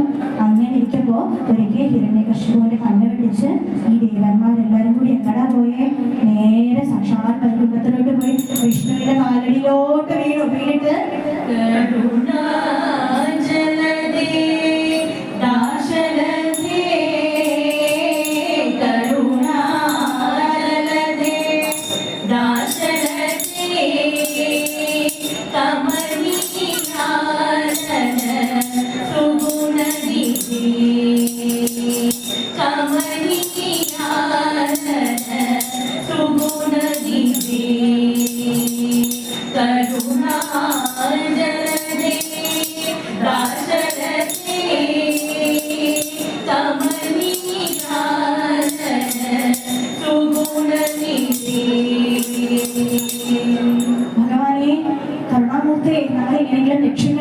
എന്താണ് ചോദിക്കുമ്പോൾ പറയുകയാണ്. അതായത് 6 പാക്ക് ബോഡി ഉണ്ടായിരുന്ന ഞങ്ങൾക്കൊന്നും ഇപ്പൊ 6 പാക്ക് ബോഡി പോയിട്ട് അസ്ഥി പഞ്ചറായിട്ട് മാറിയിരിക്കണം. അപ്പൊ അപ്പുറത്ത് ഉർവശിയുടെ തിലോത്തമന്മാരുടെ ഞങ്ങൾക്ക് പെഡിക്യൂർ ചെയ്യാൻ പറ്റുന്നില്ല, മാനിക്യൂർ ചെയ്യാൻ പറ്റില്ല, സ്പാ ചെയ്യാൻ പറ്റില്ല, ഫേഷ്യൽ ചെയ്യാൻ പറ്റില്ല, ഞങ്ങളുടെ സൗന്ദര്യമൊക്കെ പോയി. അങ്ങനെ ഇവർ ഓരോരുത്തരും ഇവരുടേതായ ദുഃഖങ്ങൾ അങ്ങനെ പറയാൻ അവസാനം ഭഗവാന് ചെവി കഴിച്ചു. മതി നിർത്താം. അപ്പൊ എന്താ ആവശ്യം? അതായത് ഹിരണ്യകശിപുവിന്റെ ശല്യം സഹിക്കാൻ പറ്റണില്ല, എത്രയും വേഗം അവരെ കൊല്ലണം. അപ്പൊ ഉടനെ ഭഗവാൻ പറഞ്ഞു, യഥാ ദേവേഷു വേദേഷു ഗോഷു വിപ്രേഷു സാധുഷു ധർമ്മീ വൈച വിദ്വേഷഃ സവാ ആശു വിനശ്യതി. അതായത് എപ്പോഴാണോ ലോകത്തിന് ശൈത്യം ഉണ്ടാകുന്ന ഗോക്കളെയും വിപ്രന്മാരെയും ദേവന്മാരെയും എല്ലാവരെയും സത്തുക്കളെല്ലാരെയും എപ്പോഴാണോ ദ്രോഹിക്കുന്നത് അപ്പോൾ ഞാൻ അവതരിക്കും. അതായത് യഥാ യഥാ ഹി ധർമ്മസ്യ ഗ്ലാനിർഭവതി ഭാരത അഭ്യുത്ഥാനം അധർമ്മസ്യ തദാത്മാനം സൃജാമ്യഹം. അതായത് ഞാൻ അപ്പോൾ അവതരിക്കും. അത് കേട്ടിട്ടൊന്നും ഇവർക്ക് തൃപ്തി. അതായത് എത്ര കാലം ഞങ്ങൾ ഇനി അനുഭവിക്കണം അതാണ് അവർക്ക് അറിയേണ്ടത്. കറക്റ്റ് ടൈം അതാണ് ഞങ്ങൾക്ക് അറിയേണ്ടത്. എപ്പൊ പ്രത്യക്ഷപ്പെടുന്നത് അപ്പൊ പറയുമ്പോഴത്തേക്കും ഭഗവാൻ പറഞ്ഞു, എപ്പോഴാണോ എന്റെ പരമഭക്തനായ പ്രഹ്ലാദനെതിരെ ഹിരണ്യകശിപു തിരിയുന്നത്, എപ്പോഴാണോ പ്രഹ്ലാദനെ കൊല്ലാൻ ശ്രമിക്കുന്നത് അപ്പോൾ ഞാൻ അവതരിക്കും. ഇതിനെ ചോദിച്ചു, ആരാണ് ഈ പ്രഹ്ലാദൻ? അപ്പോ ഭഗവാൻ ചോദിച്ചു, ഇന്ദ്രദേവ നിങ്ങൾ മറന്നോ ഒരു കയാധുവിനെ കിഡ്നാപ്പ് ചെയ്ത കഥ ഓർക്കണ്ടോ ചോദിച്ചു. അപ്പൊ പിന്നെ മറക്കേ, ആ ഹിരണ്യകശിപുവിന്റെ ഭാര്യയിലെ കയാധു ഞാൻ കിഡ്നാപ്പ് ചെയ്തിരുന്നു. അപ്പൊ എന്താ കഥ? ബാക്കി ദേവന്മാര് ചോദിക്കുമ്പോഴാണ് പറയണത്, അതായത് ഹിരണ്യകശിപു തപസ്സിന് പോയി കഴിഞ്ഞാണ് പ്രഗ്നൻസി കിറ്റിൽ 2 പേരെ തരുന്നത്. അതായത് കയാധു ഗർഭിണിയാണ്. അപ്പൊ കയാധുവിന്റെ ഉദരത്തിൽ ആരാണുള്ളത്? ഹിരണ്യകശിപുവിന്റെ അടുത്ത തലമുറയാണുള്ളത്. ഹിരണ്യകശിപുവിനെ കൊണ്ട് തന്നെ തൊള്ള സഹിക്കണില്ല. അപ്പൊ പിന്നെ ഇനി അതിന്റെ വാരിസ് എങ്ങനെ ഉണ്ടാവുക അല്ലെ? നമ്മളുടെ വീട്ടിൽ കുട്ടികൾ കുറ്റങ്ങൾ കാണിക്കണം, നിന്റെ അപ്പൻ ഇങ്ങനെ, പിന്നെ നീ ഇങ്ങനെ അല്ലാണ്ട് എങ്ങനെ ഉണ്ടാവുക എന്നല്ലേ നമ്മൾ പറയാം. അതിനെ എല്ലാരും ചിന്തിച്ചോളൂ. ഹിരണ്യകശിപുവിനെ കൊണ്ട് സഹിക്കണില്ല. അപ്പൊ പിന്നെ ആ കുട്ടീനെ കൊണ്ട് ഇനി നമുക്ക് ലോകത്തിനെ അഴിക്കാൻ വേണമെങ്കിൽ അവൻ, അതുകൊണ്ട് ആ കുട്ടി ഭൂമിയിൽ ജനിക്കണ്ട തീരുമാനിച്ച ആ കുട്ടീനെ കൊല്ലാനായിട്ട് കൊണ്ടുപോയി കിഡ്നാപ്പ് ചെയ്തുകൊണ്ട് പോയി കയാധുവിനെ. അപ്പൊ ഇങ്ങനെ കയാതുവിനെ കൊണ്ട് പോണ വഴിയിൽ ആരാണ് വന്നത്? നാരായണ നാരായണ ഇങ്ങനെ നാരദൻ പ്രത്യക്ഷപ്പെട്ടു. ആ ഇന്ദ്രദേവ, എന്തൊക്കെയാണ് വിശേഷങ്ങൾ? കൂട്ടത്തിലുള്ള ഇന്ദ്രാണി എല്ലാം തോന്നണല്ലോ. അയ്യോ, നാരദനെ ഒരു സ്റ്റെപ്പ് ഇങ്ങനെ മാറി നിന്നിട്ട് പറഞ്ഞു, ഇത് ഇന്ദ്രാണിയല്ല, ഇത് കയാതുവാണ്, നമ്മുടെ ഹിരണ്യകശിപുവിന്റെ വൈഫേ. അതെന്താ വെച്ചാ പുള്ളിക്കാരി ക്യാരിന്നാണ്. അപ്പൊ പുള്ളിക്കാരിയുടെ വയറിൽ ആരാ ഉള്ളത്? അതേ ഹിരണ്യകശിപുവിന്റെ സന്തതി ഉണ്ട്. അയാളുടെ സന്തതി പരമ്പര ഇനി ലോകത്ത് വേണ്ട, അതുകൊണ്ട് അതിനെ കളയാൻ ഞാൻ കൊണ്ടുപോവാ. എന്റെ ഇന്ദ്രദേവ, എന്താ സംബന്ധാണ് നിങ്ങൾ പറയണേ? പരമ ഭക്തനായ പ്രഹ്ലാദനാണിത്. ഭഗവാന്റെ ഏറ്റവും വലിയ ഭക്തനാണ്. ആ ഭക്തനെയാണോ താങ്കൾ കൊല്ലാൻ ശ്രമിക്കുന്നത്? പരമഭാഗവത മൗനിവര ശശി വിഭാഗരസനന്ദനാ സുരകിം പുരുഷ കനക കശിപു സുതനാരദ തുംബുരു പവന സൂനു ബാലചന്ദ്ര ഹര ശുഭ സരോജ ഭവഭൂഷവനുലു പരമ പാവനുലു ഘനുലു ശാശ്വതലു കമല ഭവ സുഖം സദാനുഭവലുഗാ ഗണേന്ദ്രോ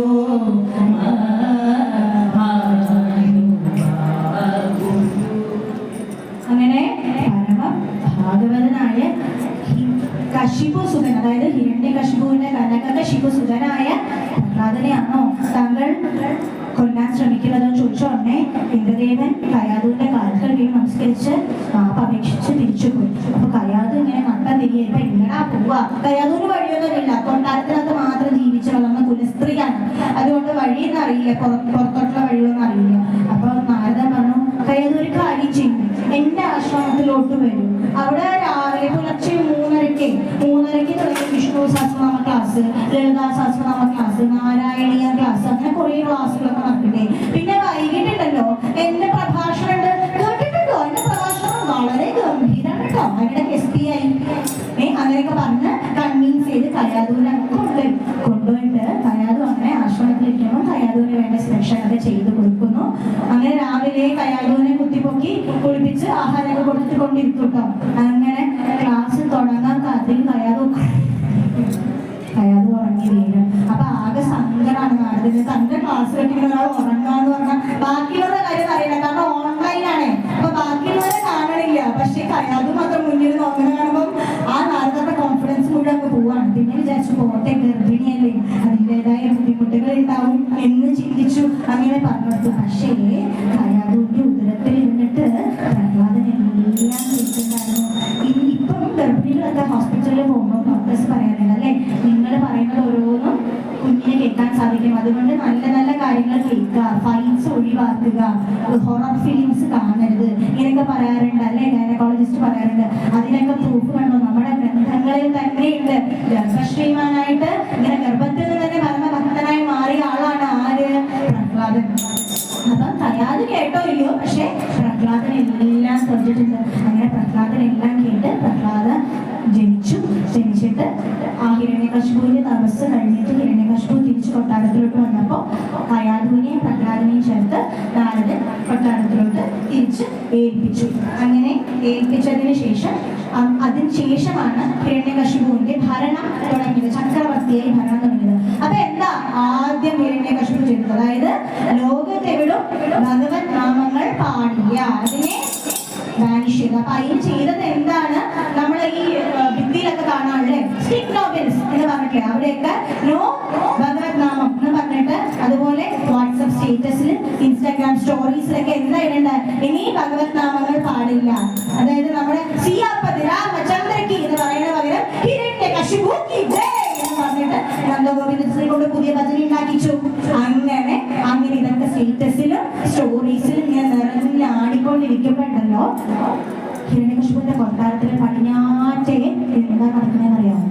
ഓം വിശ്വം വിഷ്ണു വഷത്കാരോ ഭൂതഭവ്യ ഭവത് പ്രഭു ഭൂതഭാവോ ഭൂതാത്മാ ഭൂതഭാവന. പക്ഷേ ഹിരണ്യകശിപുവിന് മനസ്സിലായില്ലല്ലോ. ഹിരണ്യകശിപു എന്താ വിചാരിച്ചത്? ഓം വിശ്വം വിഷ്ണു വഷ, ആ വിഷ്ണു വഷളനാണ്. എന്റെ കുട്ടിക്ക് എന്തൊരു വിവരവും അറിവാണ്. ഇവൻ തന്നെ ഇനി അടുത്ത തലമുറ, അതായത് എന്റെ ചക്രവർത്തി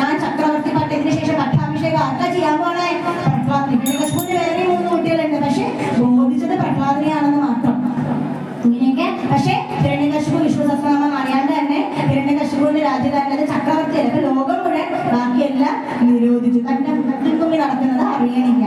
അങ്ങനെ ഇരിക്കുമ്പോൾ ഒരു ദിവസം രാവിലെ ഹിരണ്യകശിപുവിന്റെ പോലീസുകാരുണ്ടല്ലോ ഒരു സാധു ബ്രാഹ്മണനെ അറസ്റ്റ് ചെയ്തുകൊണ്ട് അന്വേഷിച്ചു. എന്താ കാര്യം? ഈ നേരെ നിൽക്കാൻ പോലും വയ്യാത്ത ഈ സാധുവിനെ നിങ്ങൾ അറസ്റ്റ് ചെയ്തോണ്ട് വന്നേ?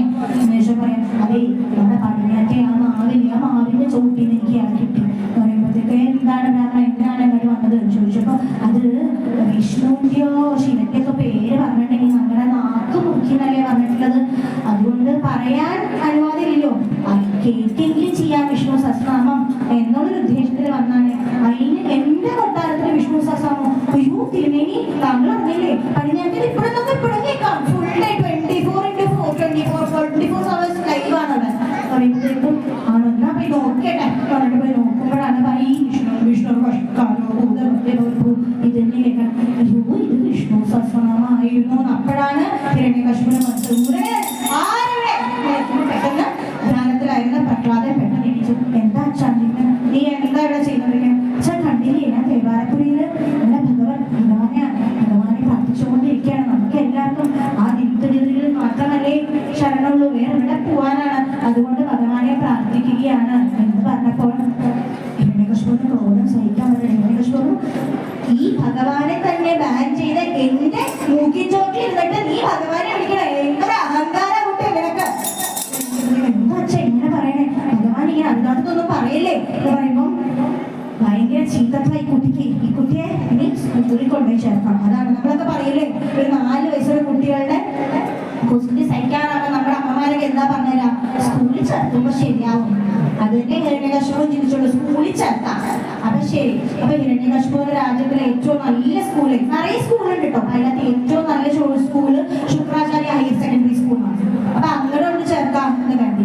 ഇതാ പിന്നെ പറയാം ശുക്രാചാര്യ എന്ത് ചെയ്തു, ഇനിയിപ്പോ ശരിയാവില്ല, എന്റെ സ്കൂളിന്റെ ചുമതലയൊക്കെ തന്റെ മക്കളായ ചണ്ടാമർക്കന്മാരെ ഏൽപ്പിച്ചു. ഒരാളെ പ്രിൻസിപ്പളും ആക്കി, ഒരാളെ മാനേജറും ആക്കി. എന്നിട്ട് അദ്ദേഹം ഗോൾഡ് ടൂറിന് പോയി. അപ്പൊ ഇപ്പൊ ആരവിടെ സ്കൂളിന്റെ ഹെഡ് ആരാണ്? ചണ്ടാമർക്കന്മാർ. ആ സമയത്താണ് ഹിരണ്യകശിപു തന്റെ മോനായ പ്രഹ്ലാദനെയും കൊണ്ട് അങ്ങോട്ട് വരുന്നത്. എന്നിട്ട് പറഞ്ഞ ഇവനൊരു അഡ്മിഷൻ വേണം, ഇവിടെ ഫീസ് എന്തായാലും കുഴപ്പമില്ല, തല്ലിയാലും കുഴപ്പമില്ല, ചീത്ത വിളിച്ചാലും കുഴപ്പമില്ല, എന്ത് ശിക്ഷ കൊടുത്താലും കുഴപ്പമില്ല. നമ്മളൊക്കെ എന്താ പറയാ സ്കൂളിൽ ചെന്നിട്ട് എന്റെ മോന് അത്യാവശ്യം കുസൃതി ഉണ്ട്, പക്ഷേ കുസൃതി കാണിച്ചാലും കുട്ടിയെ തല്ലരുത്, കുട്ടിയുടെ അടുത്തിരിക്കണ കുട്ടിക്ക് 4 തല്ലി കൊടുത്തോളൂ, അത് കണ്ട് പേടിച്ചിട്ട് കുസൃതി കാണിക്കാണ്ടിരിക്കും. അങ്ങനെയല്ലേ നമ്മള് പറയാ.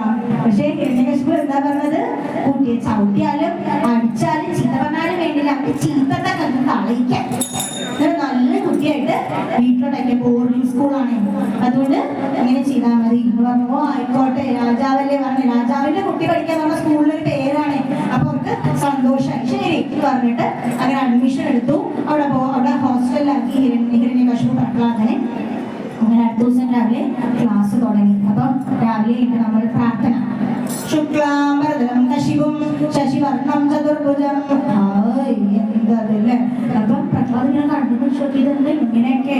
അപ്പൊ പിന്നെ ക്ലാസ് ഒക്കെ കേട്ടപ്പോ പ്രഹ്ലാദൻ ഈശ്വര ഇതൊക്കെ ഈ ലോകത്ത് നടക്കണേ.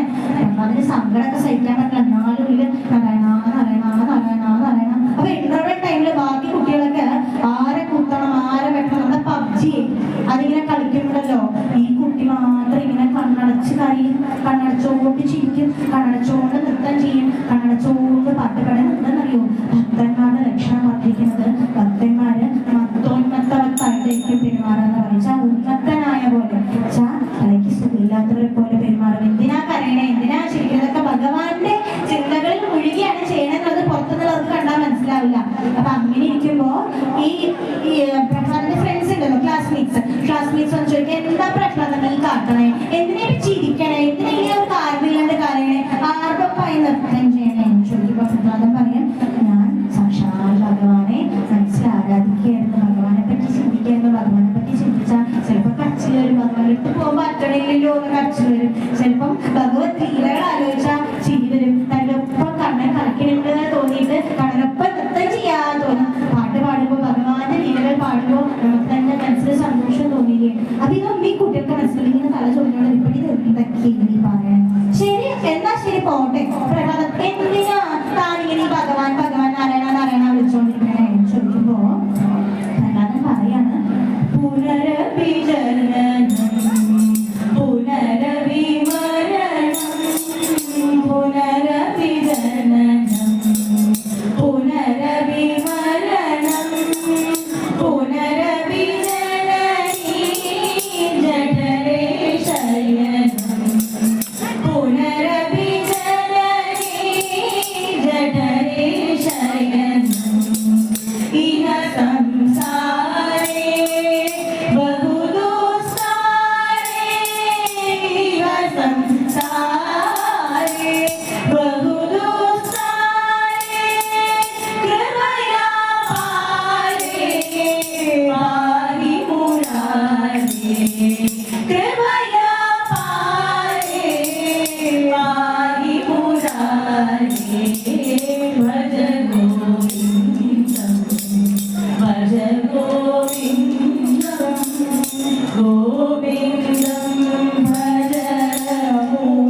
മൊബൈലിന്റെ ടാബിന്റെ എന്തൊക്കെയുണ്ട്, ഇതൊക്കെ ഈ ലോകത്ത് ജനിച്ചോണ്ടല്ലേ കിട്ടണേ എന്ന് ചോദിച്ചു കേട്ടോ ആളുടെ പ്രസാദിന്റെ ഫ്രണ്ട്സ് ഉണ്ട്. അപ്പൊ ഇതൊക്കെ മൂല സന്തോഷമല്ലേ കൂട്ടുകാരെ?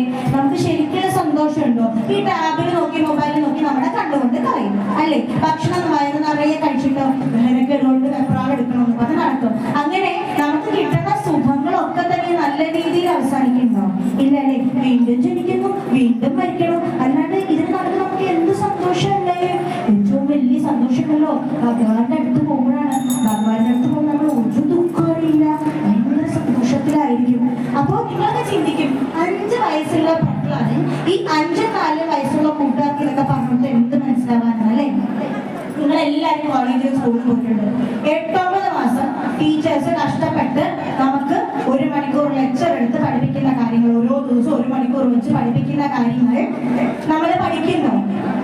അതോ ലാസ്റ്റ് 10 ദിവസം ആനുവൽ എക്സാമിന് മുമ്പുള്ള സ്റ്റഡി ലീവിന് പഠിക്കുമ്പോഴാണ് നമുക്ക് മനസ്സിലാവുക.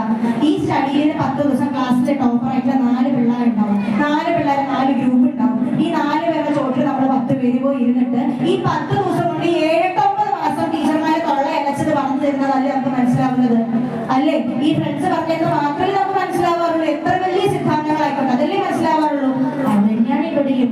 എന്ത് സിദ്ധാന്തമായിക്കോട്ടെ കൂട്ടുകാർ പറഞ്ഞു കൊടുക്കുമ്പോൾ നമ്മുടെ മനസ്സിൽ സെയിം ഏജ് ഗ്രൂപ്പ് അവർ പറഞ്ഞു കൊടുക്കുമ്പോൾ പെട്ടെന്ന് കാര്യങ്ങൾ മനസ്സിലാവും കേട്ടോ.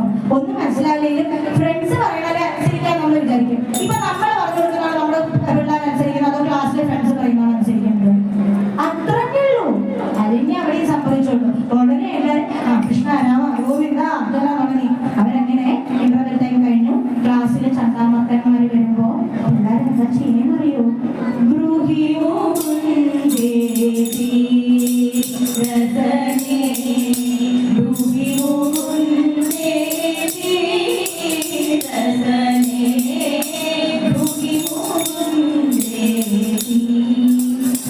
ഓടി പിടിച്ചു വന്നു ആരാ? ചണ്ടാമക്കന്മാർ. എന്നിട്ട് ബെന്നിട്ട് 2 കൊട്ടെ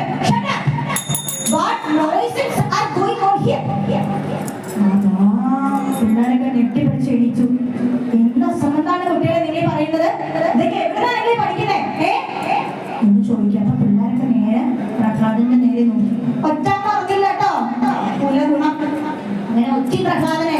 അപ്പൊ പ്രഹ്ലാദൻ ഇങ്ങനെ ചുറ്റി നോക്കി. അപ്പൊ ചണ്ടാമർക്കന്മാർ വന്നിട്ട് പറഞ്ഞു, ഇനി ഇത് ആവർത്തിച്ച ഫുട്ബോൾ ഗ്രൗണ്ടിൽ മുട്ടിൽ നിർത്തും, വെയിലത്ത് പറഞ്ഞില്ല രാത്രി പട്ടിണി. ഉടനെ ഈ പിള്ളേരങ്ങനെ ചെയ്യില്ല, സോറി സർ എന്നൊക്കെ പറഞ്ഞു. അപ്പൊ പ്രഹ്ലാദന്റെ അടുത്തൊന്ന് ചോദിച്ചു, എന്തിനാണ് പ്രഹ്ലാദ നീ ഇങ്ങനെ ചെയ്യണത്? വന്നപ്പോഴും നിന്റെ അച്ഛൻ പറഞ്ഞു നിനക്ക് ഭയങ്കര ചീത്തത്താണ്. എത്ര കാലം ക്ലാസ്സിൽ ഞങ്ങൾ ഒരു നല്ല നല്ല കാര്യങ്ങൾ പറഞ്ഞായിരുന്നു, നീ എന്തിനൊന്നും പഠിക്കാത്തത്? ഹിരണ്യകശിപുവിനെ നാഥനായില്ലേ, ഹിരണ്യകശിപുവിനെ ഭഗവാനായി വിചാരിച്ചാൽ എന്താണ് തെറ്റ്? എന്തിനു വെറുതെ നാരായണ നാരായണ ജപിക്കണോ? ഉടനെ പ്രഹ്ലാദൻ എന്താ പറയുന്നറിയോ? മധ്യാനർക്ക പ്രകാശമേകുമ്പോൾ അതായത് സൂര്യൻ ഇങ്ങനെ തെളിഞ്ഞ് കത്തുമ്പോൾ ആരെങ്കിലും മിന്നാമിനിങ്ങിന്റെ നുറുങ്ങു വെള്ളത്തിന്റെ പുറകെ പോകൂ? ഇല്ലാതെ അത്ര തന്നെയുള്ളൂ. ആരാണ് പരമമായ സത്യമായ പരമാത്മാവായ നാരായണനെ ഭജിക്കണോ, അതോ എങ്ങും എത്താത്ത ഈ തൃണത്തിന് സമാനമായ ഹിരണ്യകശിപുവിനെ ഭജിക്കണോ എന്ന് ചോദിക്കുകയാണ് പ്രഹ്ലാദൻ. ഉടനെ അത് ചോദിച്ചു, നിന്റെ അച്ഛൻ തന്നെയല്ലേ? നിന്റെ അച്ഛൻ അവസ്ഥയിൽ വന്നതൊക്കെ എന്താ കുറ്റാണ്? ശരിയാണ്, മാതാപിതാ ഗുരുദൈവം. എന്റെ അച്ഛനെ ഞാൻ സമ്മതിക്കുന്നു. പക്ഷെ അപ്പൊ ഇവൻ മണങ്ങുന്നത് ഇവന്റെ അച്ഛനായ ചുമ്മല്, അവൻ മണങ്ങുന്നത് അവന്റെ അച്ഛനായ നികുംബരെയൊക്കെ അല്ലേ? അതിന് പകരം ഇവർക്ക് എന്റെ അച്ഛനെ പൂജിക്കണോ എന്ന് ചോദിക്കുമ്പോ അവർക്ക് ഉത്തരമില്ല. അങ്ങനെ ഉത്തരം കിട്ടുമ്പോ കൊഞ്ഞണം കാട്ടാം ഒരു ശീലം. ഉടനെ തന്നെ ചൂരലെടുത്ത് പടപെട്ടപ്പെട്ടെ തട്ടിയെ കൊടുത്തിട്ട് അവസാനം പറഞ്ഞു, നല്ല രീതിയിൽ ഇരുന്നില്ലെങ്കിൽ ബാക്കി അപ്പ കൂട്ടത്തില് ഒരാൾ കഞ്ഞി പറയാനും പറഞ്ഞില്ല, ഞങ്ങളുടെ കഞ്ഞി കൂടി മുട്ടിക്കരുത് എന്ന് പറയുകയും ചെയ്തു. അങ്ങനെ എങ്ങനെയാണ് അവർ ക്ലാസ്സിൽ നിന്ന് പോയി വീണ്ടും കോഴ്സ് കണ്ടിന്യൂ ചെയ്തു. അടുത്ത വെക്കേഷൻ വന്നപ്പോൾ എന്താണ്, ഹിരണ്യകശിപുവിന്റെ കൊട്ടാരത്തിലോട്ട് തിരിച്ചെത്തുകയാണ് പ്രഹ്ലാദൻ. അങ്ങനെ തിരിച്ചെത്തി കഴിഞ്ഞപ്പം അയാളും പുഷ്പം വച്ചുകൊണ്ടിരിക്കുമ്പോണ്ട് ഹിരണ്യകശിപുവിന്റെ കൊട്ടാരത്തിലെത്തിയ പ്രഹ്ലാദൻ ഓടി ചെന്നു. അയാളുടെ അമ്മേന്ന് ഓടി ചെന്ന് കെട്ടിപ്പിടിച്ചു കൊടുത്തു. അപ്പം മക്കളെ നല്ല സന്തോഷത്തോടു കൂടി വാരിയെടുത്ത് കുളിപ്പിച്ച് പട്ടുവസ്ത്രമൊക്കെ അണിയിച്ച് എന്താ സമൂസ എന്താ പട എന്താ പട്ടുപൊടി എന്തോ ഉള്ളിനോടി എന്താ പപ്പടപ്പോളി എന്താ മൈസൂപ്പ എന്താ ഗുലാബ് ജാമുൻ അങ്ങനെ വിധവിധമായിട്ട് ഭക്ഷണങ്ങളൊക്കെ കൊടുത്ത് വയറ് നിറച്ച് കുഞ്ഞിനോട് പറഞ്ഞു, കുട്ടാ അച്ഛൻ്റെ അടുത്ത് ചെല്ലു കേട്ടോ. പക്ഷെ കുട്ട അച്ഛൻ്റെ അടുത്ത് ചെല്ലുമ്പോ പറയണം, അച്ഛനാണച്ചാ വലിയോ, അച്ഛനാണച്ചാ ഉത്തമ എന്ന് പറഞ്ഞു കേട്ടോ. വിഷ്ണുന്നുള്ള വാക്കുകൂടി അച്ഛൻ്റെ അടുത്ത് പറയില്ലേ മക്കളെ എന്ന് പറഞ്ഞിട്ട് ഓക്കെ അമ്മേ എന്ന് പറഞ്ഞിട്ട് ചെന്നു. ചെന്നിട്ട് അങ്ങനെ അച്ഛൻ അച്ഛനോ ഡാഡി വേണോ, ഡാഡി മതില്ലേ, ഡാഡി എന്ന് പറഞ്ഞ് ചെന്നു. ചെന്ന ഉടനെ എന്താ മകനെ കണ്ടെങ്കിൽ സന്തോഷത്തോടുകൂടി ഓ മൈ ഡിയർ സൺ എന്ന് പറഞ്ഞിട്ട് മടി വെച്ചു. ഇങ്ങനെ മടി വെച്ചിട്ട് ഉമ്മയൊക്കെ കൊടുത്തിട്ട് ചോദിച്ചു, എന്താ മക്കളെ സുഖാണോ നിനക്ക്, എങ്ങനെയുണ്ട് ഹോസ്റ്റൽ ഫെസിലിറ്റി ഒക്കെ നന്നായിട്ടുണ്ടോ എന്നൊക്കെ ചോദിച്ചപ്പോൾ പറഞ്ഞു, ഓ പിന്നെ നന്നായിട്ടുണ്ട്. അപ്പൊ എന്താ പറ കൂട്ടാ, നീ എന്താ പഠിച്ചത് അവിടെ ചെന്നിട്ട് ചോദിച്ചപ്പോൾ പറയാണ്, സംസാരകൂപമധിഘോരമഘാതമൂലം സംപ്രാപ്യ ദുഃഖശതസർപ്പസമാകുലസ്യ ശ്രവണം കീർത്തനം സ്മരണം പാദസേവനം അർച്ചനം വന്ദനം ദാസ്യം സഖ്യം ആത്മനിവേദനം. അതായത് വിഷ്ണുവിന്റെ പേര് പറയാൻ പാടില്ല നമ്മ പറഞ്ഞിട്ടല്ലോ, ആ ഓർമ്മയുണ്ട് കുട്ടിക്ക്. അപ്പൊ എന്താണ് ഉടനെ അത് പറഞ്ഞ ഉടനെ അച്ഛന് സന്തോഷം സഹിക്കാൻ പറ്റില്ല. എന്താണ് അതായത് തന്റെ മകൾ തന്നെ പറ്റിയില്ലേ പറഞ്ഞത്, സംസാര സാഗരത്തിൽ പെട്ടുകൊണ്ടവന് എന്ത് ദുഃഖങ്ങളുടെയും ഹിരണ്യകശിപുവിനെ സമീപിക്കുക എന്നല്ല അതിനർത്ഥം. അതായത് ഹിരണ്യകശിപുവിനെ പ്രാർത്ഥന ചെയ്യുക, ഹിരണ്യകശിപുവിനെ ഭജന കഴിക്കുക, ഹിരണ്യകശിപുവിനെ ദാസനായി വസിക്കുക, അങ്ങനെ എല്ലാം തന്നെയും ഹിരണ്യകശിപുവിന് വേണ്ടി ഹിരണ്യകശിപുവിനെ അങ്ങനെ കീർത്തിച്ച് ജീവിക്കണം എന്ന് പറയുമ്പോൾ ഹിരണ്യകശിപുവിന് വളരെയധികം സന്തോഷം, രോമാഞ്ചൊക്കെ ഉണ്ടായിട്ടാ പറയുന്നത്. ഉടനെ എന്ത് പറഞ്ഞു, അയ്യോ എന്തിന്റെ പുത്ര വളരെയധികം സന്തുഷ്ടനാണ്, നീ ഇത്ര നന്നായി പഠിച്ചല്ലോ, വെരി ഗുഡ് മൈ ഡിയർ. നിനക്ക് എന്ത് ടോയാണ് വേണ്ടത് പറഞ്ഞു, ഞാൻ വാങ്ങി തരാം. വാട് വേണോ, പരിച വേണോ, എന്താണ് വേണ്ടത്, സ്വർണ്ണം കൊണ്ടുള്ള വാട് നിനക്ക് ഞാൻ വാങ്ങി തരട്ടെ എന്ന് ചോദിച്ചു. ഇങ്ങനെ സന്തോഷത്തോട് കൂടി പറഞ്ഞപ്പോൾ ഹിരണ്യകശിപു സ്വന്തം അച്ഛനല്ലേ, സ്വന്തം അച്ഛൻ മകനെ ഇങ്ങനെ പറഞ്ഞപ്പോഴത്തേക്കും ആ മകന് സന്തോഷം സഹിക്കാൻ പറ്റിയില്ല. ഉടനെ തന്നെ ഓ അതിന് ഭയങ്കരധികം സന്തോഷം. ഒന്നും കൂടി ഞാൻ പറയട്ടെ അച്ഛാ. അപ്പൊ പറഞ്ഞോളൂ പറഞ്ഞോളൂ തന്നെ കേൾക്കുന്നതിനൊക്കെ അത്രയും സന്തോഷമല്ലേ. ശ്രവണം കീർത്തനം വിഷ്ണോഹോ സ്മരണം പാദസേവനം അർച്ചനം വന്ദനം ദാസ്യം സഖ്യം ആത്മനിവേദനം. സന്തോഷത്തിൽ അമ്മ പറഞ്ഞ വിഷ്ണു എന്നൊക്കെ പറയുന്നത് മറന്നു. ഉടനെ തന്നെ ഹിരണ്യകശിപുവിന് കോപം അത് കൊച്ചിടലെടുത്തോട്ടെ. അങ്ങനെ മൂടുകുത്തി വീണു പ്രഹ്ലാദൻ നിലത്ത്. ഹിരണ്യകശിപു ചാടി എഴുതി വാളങ്ങ് വലിച്ചെടുത്തിട്ട് ചോദിച്ചു, എന്താണ് നീ എന്താ ഇപ്പൊ പറഞ്ഞത്? എന്റെ ശത്രുവായ വിഷ്ണുവിനെ പറ്റി പറയുന്നോ? ഞാനാണ് ഈ ലോകത്തിലെ ചക്രവർത്തി, നിനക്ക് അറിയാത്തതാണോ? നിന്നെ കാശത്ത് ഞാൻ എന്തിനാ സ്കൂളിൽ പഠിപ്പിച്ചേ? നമ്മളൊക്കെ നമ്മുടെ കുട്ടികളോട് ചോദിക്കണം. അതേ ബാക്കി തന്നെ അയാൾ ചോദിച്ചു, ഇത് പഠിക്കാനാണോ നിന്നെ അങ്ങോട്ട് അയച്ചത്? എവിടെ നിന്റെ ടീച്ചേഴ്സ് ചണ്ടാമക്കന്മാർ ഇങ്ങോട്ട് കൊണ്ടുവരാം. എന്താണ് ഞാൻ ചണ്ടാമക്കന്മാരുടെ വീട്ടിൽ മുട്ടിടിക്കാൻ കേട്ടോ. ചണ്ടാമക്കന്മാരുടെ ഉറപ്പാണ് പ്രഹ്ലാദൻ വീട്ടിൽ ചെന്നിട്ട് എന്തെങ്കിലും കുഴപ്പമുണ്ടാക്കിക്കണം. കാരണം ബാക്കി കുട്ടികൾ നല്ല കുട്ടികളാണ്, ഇയാൾ മാത്രമേ ഉള്ളൂ ലോക തലതെറിച്ചത്. അപ്പൊ എന്താണ് ഉടനെ തന്നെ അവര് ഭാര്യയെ വിളിച്ചു, ഏതൊക്കെ ലോക്കറിൽ എവിടെയൊക്കെ സ്വർണ്ണം ഉണ്ട്, ഏതൊക്കെ ബാങ്കിൽ എവിടെയൊക്കെ അക്കൗണ്ട് ഉണ്ട്, ഏതൊക്കെ KSF ചെട്ടി ചേർന്നിട്ടുണ്ട് എന്നൊക്കെ പറഞ്ഞിട്ടു. എന്നിട്ട് മക്കളുടെ ഭാവി കാര്യങ്ങളും ബാക്കി കാര്യങ്ങളും കൂടി തീരുമാനമാക്കി. എന്നിട്ട് വേഗം സിലബസ് എടുത്തോണ്ട് ഹിരണ്യകശിപുവിന്റെ മുന്നിൽ പോയപ്പോഴത്തേക്ക്, എന്താ നിങ്ങളെ പഠിപ്പിച്ചു വിട്ടിരിക്കണേ കുട്ടിയെ? ഞങ്ങൾ നല്ലത് മാത്രമേ പഠിപ്പിച്ചു. ആ സിലബസ് നമ്മുടെ കയ്യിലെടുത്തു.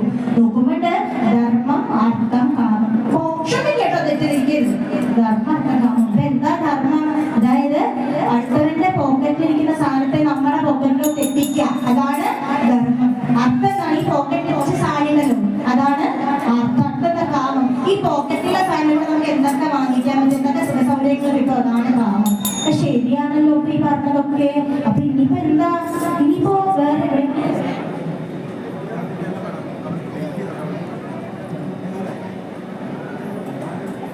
ഇനിയിപ്പോ ഇതിപ്പോ എന്താ പിന്നെ കാരണം? എവിടെയെങ്കിലും സ്പെഷ്യൽ ട്യൂഷന് പോകണുണ്ടോ? ഈ സ്പെഷ്യൽ ട്യൂഷന് പോകണമെന്നില്ല. പിന്നെ ഇപ്പൊ എന്താ? അപ്പൊ ഉടനെ തന്നെ പ്രഹ്ലാദനെ വിളിച്ചിട്ട് പറഞ്ഞു, ഇത് ഇന്നത്തോടെ നിർത്തിക്കോളാം, ഇതിലപ്പുറം ഇനി ഉണ്ടാവാൻ പാടില്ല, അല്ലെ നിന്റെ ടീച്ചേഴ്സിനെ ഞാൻ കൊല്ലും. അപ്പൊ ടീച്ചേഴ്സിനെ കൊല്ലുന്നു പറഞ്ഞപ്പോൾ ഭയങ്കര സന്തോഷമായി, അത് ഭയങ്കര സങ്കടമായി. അപ്പൊ ഉടനെ തന്നെ പ്രഹ്ലാദൻ എന്താ പറഞ്ഞത്, അരുതരുത്, അങ്ങനെ ചെയ്യാൻ പാടില്ല, ഇവരല്ലേ എനിക്ക് ഇതൊന്നും പറഞ്ഞത്, പിന്നെ ആരാ നിനക്കൊക്കെ പറഞ്ഞതെന്ന് ചോദിക്കുമ്പോ ഇവിടെ നാരായണ നാരായണ ഒരു വീരേന്തി ഒരു ആശ്ചര്യം കരാരി പുള്ളിയാണ് എനിക്ക് ഇതൊക്കെ പറഞ്ഞു തന്നത് എന്ന് പറഞ്ഞപ്പോ ഉടനെ മനസ്സിലായിട്ടില്ല കശ്മീർ നാരദൻ വഴിയാണ് കാര്യങ്ങളൊക്കെ പുള്ളി പഠിച്ചത്, പ്രഹ്ലാദൻ പഠിച്ചത് എന്ന് മനസ്സിലായി. ഉടനെ തന്നെ നാരദനുള്ള പണി നമുക്ക് പിന്നെ കൊടുക്കാം. ഇപ്പൊ പ്രഹ്ലാദനെ ശരിയാക്കാം. എന്നിട്ട് പ്രഹ്ലാദനെ പറയുന്നു, മര്യാദയ്ക്ക് ഞാൻ പറഞ്ഞ് അനുസരിക്കുന്നുണ്ടോ ഇല്ലയോ, ഇനി നിന്റെ നാവില് നാരായണ എന്നുള്ള പദം പറയാൻ പാടില്ല എന്ന് പറഞ്ഞ ഉടനെ പ്രഹ്ലാദൻ പറഞ്ഞു, സാധിക്കില്ല. ഭഗവാനാണ്, ഭഗവത് നാമം ഇല്ലാണ്ട് ഞാൻ പറയാണ്ട് ഞാൻ ജീവിക്കില്ല, ഞാൻ ജനിച്ചത് തന്നെ ഭഗവത് നാമം ജപിക്കാൻ വേണ്ടിയാണ് എന്ന് പറയുമ്പോൾ ഹിരണ്യകശിപു അങ്ങനെയാണ് അച്ഛനും നീയും തമ്മിലുള്ള ബന്ധം ഇന്നത്തോടെ ഇല്ലാണ്ടാവും. അപ്പൊ പ്രഹ്ലാദൻ ചിന്തിക്കുന്നത് എന്താ, പരമമായ സത്യമായ ഭഗവാനുമായിട്ടുള്ള ബന്ധമാണോ വലുത്, അതോ രാക്ഷസായ അക്ഷരമായിട്ടുള്ള ബന്ധമാണോ വലുത്? പരമസത്യമായ ഭഗവാനുമായിട്ടുള്ള ബന്ധം തന്നെയാണ് വലുത് എന്ന് തീരുമാനിക്കുന്നു. ഉടനെ തന്നെ പറയുന്നു ഇല്ല അച്ഛാ, എനിക്ക് നാരായണൻ തന്നെയാണ് വലുത്. ഉടനെ തന്നെ പറയുന്നു കടലിൽ കെട്ടി താഴ്ത്താൻ പറയുന്നു. അങ്ങനെ കടലിൽ കെട്ടി താഴ്ത്തിയപ്പോൾ നാഗദേവതമാര് തിരിച്ചു കൊണ്ടുവന്ന് തരുന്നു. ഗജങ്ങളുടെ അടുത്തോട്ട് അയക്കുന്നു ചവിട്ടിക്കൊല്ലാനായിട്ട്. ഗജങ്ങൾ പ്രഹ്ലാദനെ നമസ്കരിക്കുന്നു. അടുത്തത് പാമ്പിന്റെ അടുത്തോട്ട് അയക്കുന്നു. പാമ്പ് തഴുകി തള്ളുന്നു. വിഷം കുടിക്കാൻ പറയുന്നു. വിഷം കുടിക്കാൻ പറഞ്ഞപ്പോ എന്താണ്, കൃഷ്ണാർപ്പണം എന്ന് പറഞ്ഞിട്ട് വിഷം കുടിച്ചു. അങ്ങനെ വിഷം കുടിച്ച ഉടനെ വിഷവും അമൃതായി മാറി. അടുത്തതായിട്ട് എന്താ പറഞ്ഞാൽ 3 ദിവസം തൂണിൽ കെട്ടിയിട്ട് പട്ടിണി കിടാം, ജലപാനമില്ലാണ്ട് പട്ടിണി കിടാൻ പറയുന്നു. അങ്ങനെ ജലപാനമില്ലാണ്ട് പട്ടിണി കിട്ട സമയത്ത് ഇങ്ങനെ പ്രഹ്ലാദന്റെ കൂട്ടുകാരൊക്കെ വന്ന് എങ്ങനെയാ പ്രഹ്ലാദൻ എങ്ങനെയാ നീ രക്ഷപ്പെട്ടത്, ഇവരുടെ കടുത്തൽ എങ്ങനെയാ രക്ഷപ്പെട്ടത് എന്ന് ചോദിക്കുമ്പോൾ പറയുകയാണ്,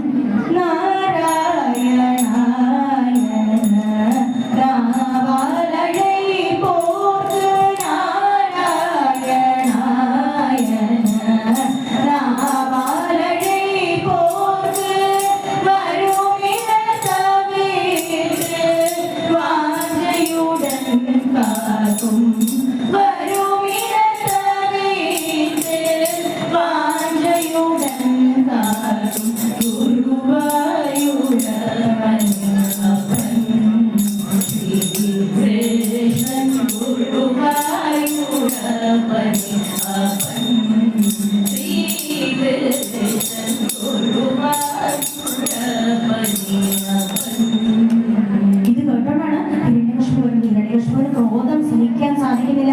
എന്താണ് നിന്റെ വിചാരം? പട്ടിണി കിട്ട നീ ഒന്നും പഠിക്കത്തില്ല എന്നാണോ? എവിടെ നിന്റെ നാരായണൻ? നിന്റെ നാരായണൻ ആരാണ്?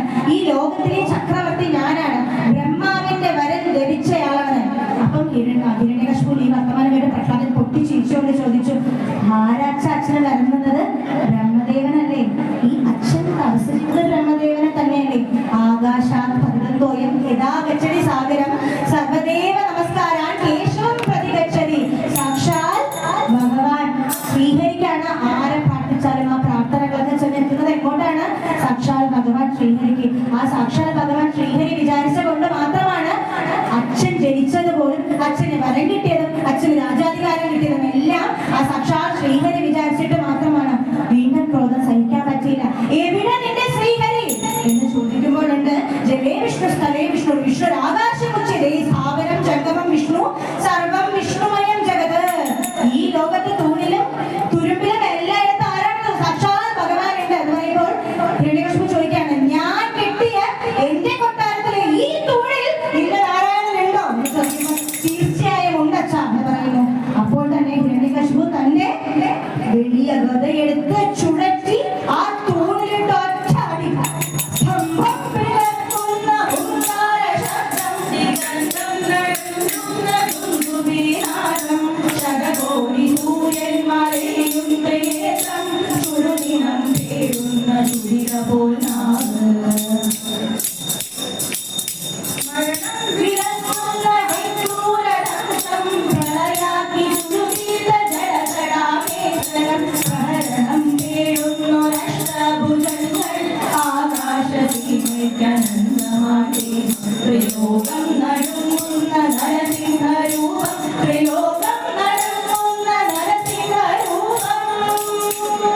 അഷ്ടദിക്കും പൊട്ടും ആ ഒച്ചയോട് കൂടി സാക്ഷാൽ ഭഗവാൻ നരഹരി തൂണ് പിളർന്നെടുത്ത് ചാടി. ആ ചാട്ടത്തിന്റെ പ്രകമ്പനത്തിൽ സത്യലോകത്തിരിക്കുന്ന ബ്രഹ്മാവ് കൊണ്ട് പിടിച്ചിലെത്തിയത് താഴോട്ട് വീണു. അങ്ങനെ ഒരു ഭീകര സ്വരൂപം ഹിരണ്യകശിപു ആ ഭഗവാനെ കണ്ടിട്ട് ഭീകര സ്വരൂപം കഴിക്കുന്ന ഭൂതമാണോ എന്ന് ശങ്കിച്ചു. നരനും സിംഹമായി നരസിംഹ രൂപമായി അവതരിച്ചു ഭഗവാൻ. തീരിട്ട് പഴിപ്പിച്ച സ്വർണം പോലെ ഇരിക്കുന്ന കണ്ണുകൾ, ചുരിക പോലിരിക്കുന്ന നാവ്, കാറ്റിൽ ആടി ഒലിയുന്ന ജനസടാ കേസരങ്ങൾ, കുരുമ്പി നിൽക്കുന്ന ചെവികൾ. അങ്ങനെ ഭയങ്കര രൂപിയായ ഭഗവാൻ അട്ടഹാസത്തോടു കൂടി ചാടി ചാടി എണീറ്റ് ഉമ്മറ പടിയിൽ പോയിരുന്ന ഹിരണ്യകശിപുവിനെ പിടിച്ച് തന്റെ മടിയിൽ, എവിടെയാണ്? ആകാശത്തുമല്ല ഭൂമിയിലുമല്ല, മടിയിൽ, അകത്തുമല്ല പുറത്തുമല്ലാത്ത ഉമ്മറ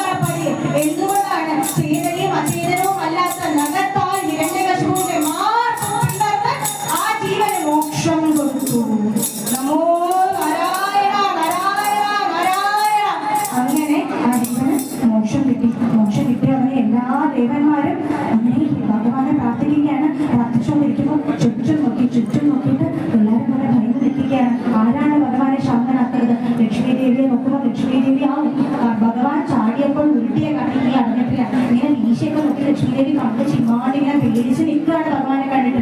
നോക്കുമ്പോൾ പ്രഹ്ലാദൻ മാത്രം അപ്പോഴും സന്തോഷത്തോടു കൂടി ചിരിച്ച മുഖത്തോടു കൂടി നാരായണ നാരായണ നാരായണ എന്ന് പറയാം. ഉടനെ തന്നെ ബ്രഹ്മദേവൻ പ്രഹ്ലാദന്റെ അടുത്ത് പറയുകയാണ്, പ്രഹ്ലാദ, നിന്നാൽ മാത്രമേ ഭഗവാനെ ശാന്തപ്പെടുത്താൻ സാധിക്കുകയുള്ളൂ. പ്രഹ്ലാദൻ ചെന്ന് നമസ്കരിച്ചു. ഭഗവാനെ നമസ്കരിച്ചുകൊണ്ട് ദുർജടീം ലോകൈകനാഥം നരസിംഹമാർജവ വീര്യം പരാക്രമവാരിധിം അഗ്നിനേത്രാലോക വ്യാപ്തജിഹ്വാമുഖം അഗ്നിവിഭൂതി സ്വരൂപിണമഭ്യയം അഷ്ടഭുജോഷ്മകാനന്ദ വിജൃംഭണം ദുഷ്ടനാശനകദണ്ഡം നമാമ്യഹം ഘോരഹൃദയോരുജാനുജംഗാപദം ഭൈരവനാഥത്രിലോകഭയങ്കരം ഭൂരികരുണാജലധിം നമാമ്യഹം ദൂരീകൃതാകമനീശം നമാമ്യഹം. നാരായണ നാരായണ നാരായണ. അങ്ങനെ പ്രഹ്ലാദൻ നമസ്കരിച്ചപ്പോൾ ഭഗവാൻ ശാന്തനായി പ്രഹ്ലാദനെ എടുത്ത് മടിയിരുത്തി. അങ്ങനെ പ്രഹ്ലാദ സമൃദ്ധനായി ഹിരണ്യകശിപുവിനെ കൊല്ലാം ആ രൂപത്തോടുകൂടി ഭഗവത് ദർശനം ലഭിച്ചു എല്ലാവർക്കും. അങ്ങനെ നരസിംഹാവതാരം ഹരികഥ ഇവിടെ അവസാനിക്കുകയാണ്. അപ്പൊ ഇതിൽ നിന്ന് നമ്മൾ എന്താണ് മനസ്സിലാക്കേണ്ടത്? ഹിരണ്യകശിപു ചോദിച്ചത് എന്താണ്? അകത്തും പുറത്തും വിണ്ണിലും മണ്ണിലും ഒന്നുമല്ലാത്ത, അതായത് ദ്വന്ദ്വമല്ലാത്ത ഏകത്താൽ എനിക്ക് മോക്ഷം വേണം. അതായത് ഏകമായത് എന്താണ്? നമ്മുടെ ജയവിജയന്മാർ കാണിച്ച പോലെ ഏകമായ ഭഗവാനാൽ തന്നെ എനിക്ക് മോക്ഷം വേണം എന്നാണ് ഇൻഡയറക്റ്റ് ആയിട്ട് ഹിരണ്യകശിപു സൂചിപ്പിക്കുന്നത്. അതുപോലെ തന്നെ ഓരോ ജീവാത്മാവിനും ഭഗവാനോട് അടുക്കാനായിട്ട് ഒരു ഗുരു, ആ ഗുരു ആവശ്യമാണ്. ഗുരുവോട് അനുഗ്രഹണേവ പുമാൻ പൂർണ്ണ പ്രചാരതേ. ഇവിടെ പ്രഹ്ലാദന് നാരദൻ ഗുരുവായപ്പോ തന്റെ അച്ഛനായ ഹിരണ്യകശിപുവിന് മകനായ പ്രഹ്ലാദൻ ഗുരുവായി. അങ്ങനെ ഗുരുമുഖാന്തരം തന്നെ മോക്ഷം കിട്ടി ആർക്കാ? ഹിരണ്യകശിപുവിന്. അങ്ങനെ ഞങ്ങൾ മംഗളത്തോടുകൂടി അവസാനിപ്പിക്കുകയാണ്. ഇങ്ങനൊരു അവസരം തന്ന എല്ലാവർക്കും ഞങ്ങളുടെ നന്ദി രേഖപ്പെടുത്തിക്കൊള്ളുന്നു. കൂടെ തന്നെ തെറ്റുകുറ്റങ്ങളുണ്ടെങ്കിൽ സദയം ക്ഷമിക്കണമെന്ന് അഭ്യർത്ഥിച്ചുകൊണ്ട് പ്രഹ്ലാദ നാരദാദി ഭക്തൂലു പൊഗട സന്തു ശ്രീരാമ രൂപമുലകു നിത്യ ജയ മംഗളം നിത്യ ജയ മംഗളം നിത്യ ജയ മംഗളം.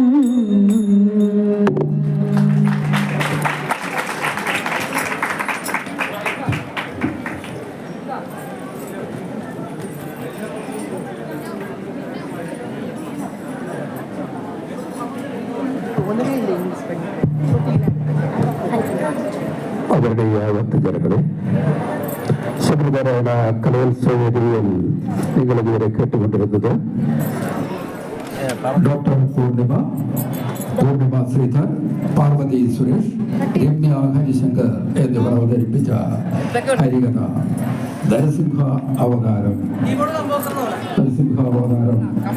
നമ്മൾ മുന്നിൽ കാണുന്നത് പോലെ തന്നെ ഈ സ്റ്റേജിൽ അവതരിപ്പിച്ച ഡോക്ടർ പൂർണിമ ശ്രീധരനും പാർവതി സുരേഷ്, രമ്യ ഹരിശങ്കർ എന്നിവർക്ക് നല്ല കൈകൾ കൊടുക്കുക.